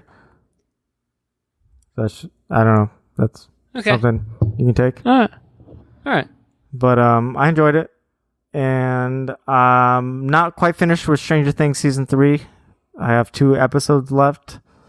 But I did finish the first season of What We Do in the Shadows, the TV show, which I would highly recommend. How's the stack up compared to the Taika Waititi movie? The Taika Waititi, I think the beginning they play a lot into the movie, and then in the end it really becomes its own thing. So if you haven't seen the movie, it's like these vampires in New Zealand. It's a mockumentary. It's honestly one of the funniest movies I've ever seen if you're into that kind of humor. I think the TV show really is similar kind of humor, and it's set in Long Island, New York, Staten Island, New York. Okay. And they're vampires living in Staten Island. If that's not a good enough pitch for you, then it's not your kind of show. So don't waste your time on it if that's not your thing. But if it is your thing, highly recommend it. All right. Anything else you've been up to, sir? That's mostly it. I started doctoring, so I've had a little bit less time to get through what I've wanted to, but haven't been my schedule. I really can't complain with my schedule so far, so I'm sure it'll get a lot tougher. Well, if we haven't said it already, congrats on the doctoring thing. That's pretty legitness. Thank you. No one, please, no one send me requests for opioids. I will not fill it for you. That's probably I mean, if you're my patient, you have a legitimate reason, I will. But like, if you're just a random person on the show, I think that's acceptable. But then no. No, it's probably not good. Probably not a good idea. Yeah. Let's just put it that way. Well, gentlemen, I've only been up to a couple things, and I won't take all of your night up beyond what we've already taken up at this point. I've been revisiting Spider-Man, the PS4 game. Ooh. In the wake of Spider-Man Far From Home, getting me back on the Spider-Man train. You got the new suits? I have the new suits, that's right, yes. Very nice. They put some fucking Far From Home suits in that bitch. They have the stealth suit, the Night Monkey suit, and they have the upgraded suit, which is the black and red suit at the end, which is cool as hell. It's really cool. It looks so good, too. It's ridiculous. It's a really good-looking game. Yeah. Yeah, so I beat it however many months ago. I'm sure I talked about it a couple times on this podcast.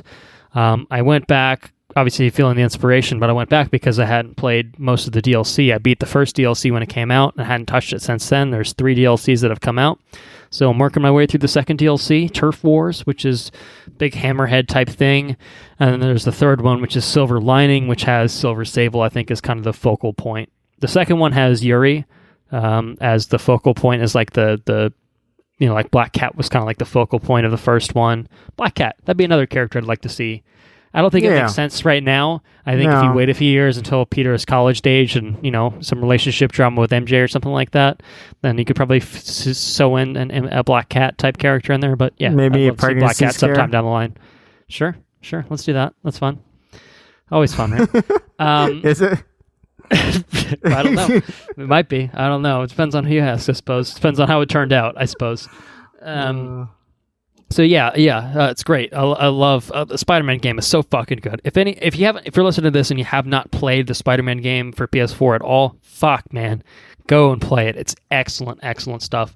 And the DLC is just like comfort food for me at this point, where I'm just like, I'm happy to just go back and just sink my teeth into it. It's really fun. I've gotten used to the controls again. It took me a little time to acclimate, but like since I've gotten back in, I'm all in on it. So highly recommend that. DLC is cool as well. I also will highly recommend a biopic by the name of Rocketman. I thought it was really fucking good. Wasn't like super jazzed on it or anything like that. I think it's the Bohemian Rhapsody rubbing off on me of just like, oh yeah, hey, we could just make shitty fucking movies and get rewarded because no one apparently watches these movies that we do the awards for. But Rocketman I thought was legitimately pretty good. It was very creative in terms of how it framed a lot of the musical sequences in it. Taron Egerton was great. And he actually performed songs instead of just kind of lip syncing a la Bohemian Rhapsody. I loved the whimsical kind of nature of how the movie kind of progressed. I was really impressed with it. I wish Bohemian Rhapsody was something, instead of just being the nothingness that it was, and people thinking it's a good movie fucking blows my mind personally. But Rocketman is like everything Bohemian Rhapsody probably should have been. Like, I'm not going to say that I loved every minute of it. I thought it was a little rough to begin with. I kind of had to settle into it, but it was really solid, man. Like, I was definitely really impressed with Rocketman. So I'll give a big shout out to Rocketman and say, hey, if you're going to watch any musical biopics, I don't care if you're a Queen fan, I don't care if you don't give a shit about Elton John. One of these movies is definitively better than the other. And I like Elton John. I wouldn't say I've ever been big on the Elton John train in the sense that I've listened to a lot of them in my day, but every song that I know from him I have always liked. I've never disliked an Elton John song. I've just never gone big on it to him, but I know my parents liked it a lot, and so I think they made a good call with that one. They saw him, I think, in Vegas maybe last year, something like that, which is cool. So good for them, and good for Rocketman for being an actual good movie, and one that doesn't feel like it's holding back, like it goes hard into like drug addiction, and Elton John's a gay man, an openly gay man, and they don't hold back on that, and that's surely going to turn people off. But like, I'm glad that they didn't feel like they had to hide around it or anything like that. Like, no, they just like, it was his story, man. Like, I don't know how much of it they embellished or whatever, but shouldn't open that beer. I did not intend to open that beer, but I opened it instinctually. I'm sorry, I didn't mean to cut you off. You're fine. Well, I guess you better drink it now. If I was closer to you, I'd drink it for you, but guess I'll drink it now. I don't want to be a bad influence on you or anything like that. But guess I'm drinking it. Too late. So anyway, I'll tell you what I got to do though. I got to take care now. Bye then, because I gotta go. I gotta eat some food. Should we? Well, let's wrap it up then. Let's wrap it up. Yeah, no, that's all I have for me. Thank you all for listening. If you enjoyed what you heard, please spread the word. Sorry for going so long this time. I had a fun go of it. But yeah, it was a fucking long episode. There's no doubt about that. I don't think anyone can dispute that. Mm-hmm. I will slightly prolong it, only to say that it may be worthwhile to tune into our Patreon feed come this August, because we're going to be working on a new bonus episode. As of August 1st, our intention is to have a bonus episode on the first generation of films from a certain studio, a Japanese animation film studio by the name of Studio Ghibli. So we're going to be talking films that they released from the early 80s all the way through 1989. And we're going to do 4 separate episodes is the plan on Studio Ghibli to cover each decade, covering up through the present day. So we're starting from the beginning. It'll be 5 films that we're going to be talking about. It's going to be Nausicaa of the Valley of the Wind, which is not technically a Studio Ghibli film, but it's basically been classified as such for a long time, so we're going to count it. Castle in the Sky, Grave of the Fireflies, My Neighbor Totoro, and Kiki's Delivery Service. So you won't want to miss that August 1st. Tune in to our Patreon. WatchReviewRepeat.com/ Nope, that's not right. Well, that's sort of right. I'm going to start the other way, though.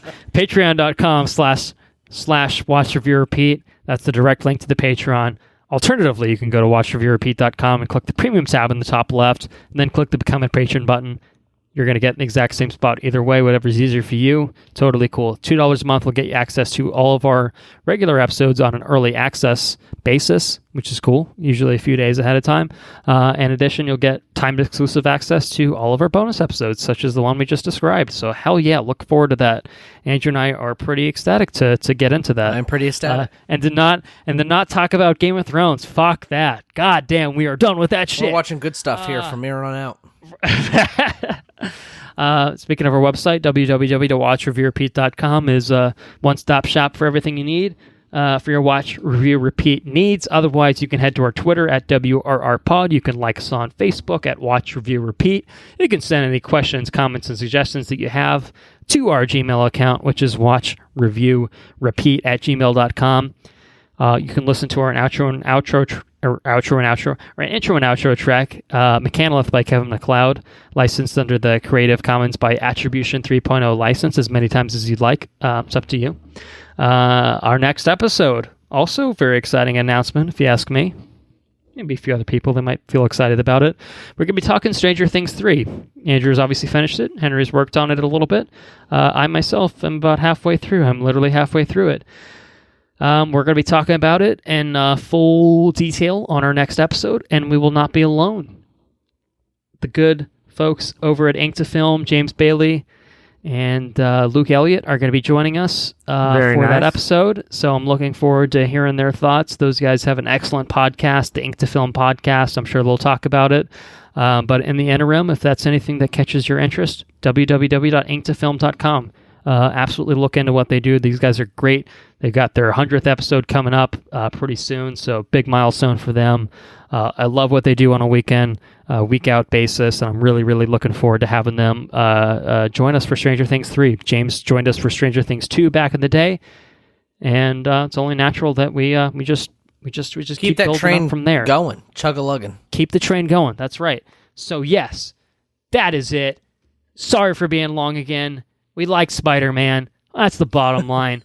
Henry, thank you so much for joining us. It's a real pleasure to have you on with us. Unfortunately, there's not a Marvel release in terms of the cinematic universe for some time now, but I anticipate we'll have you on before long.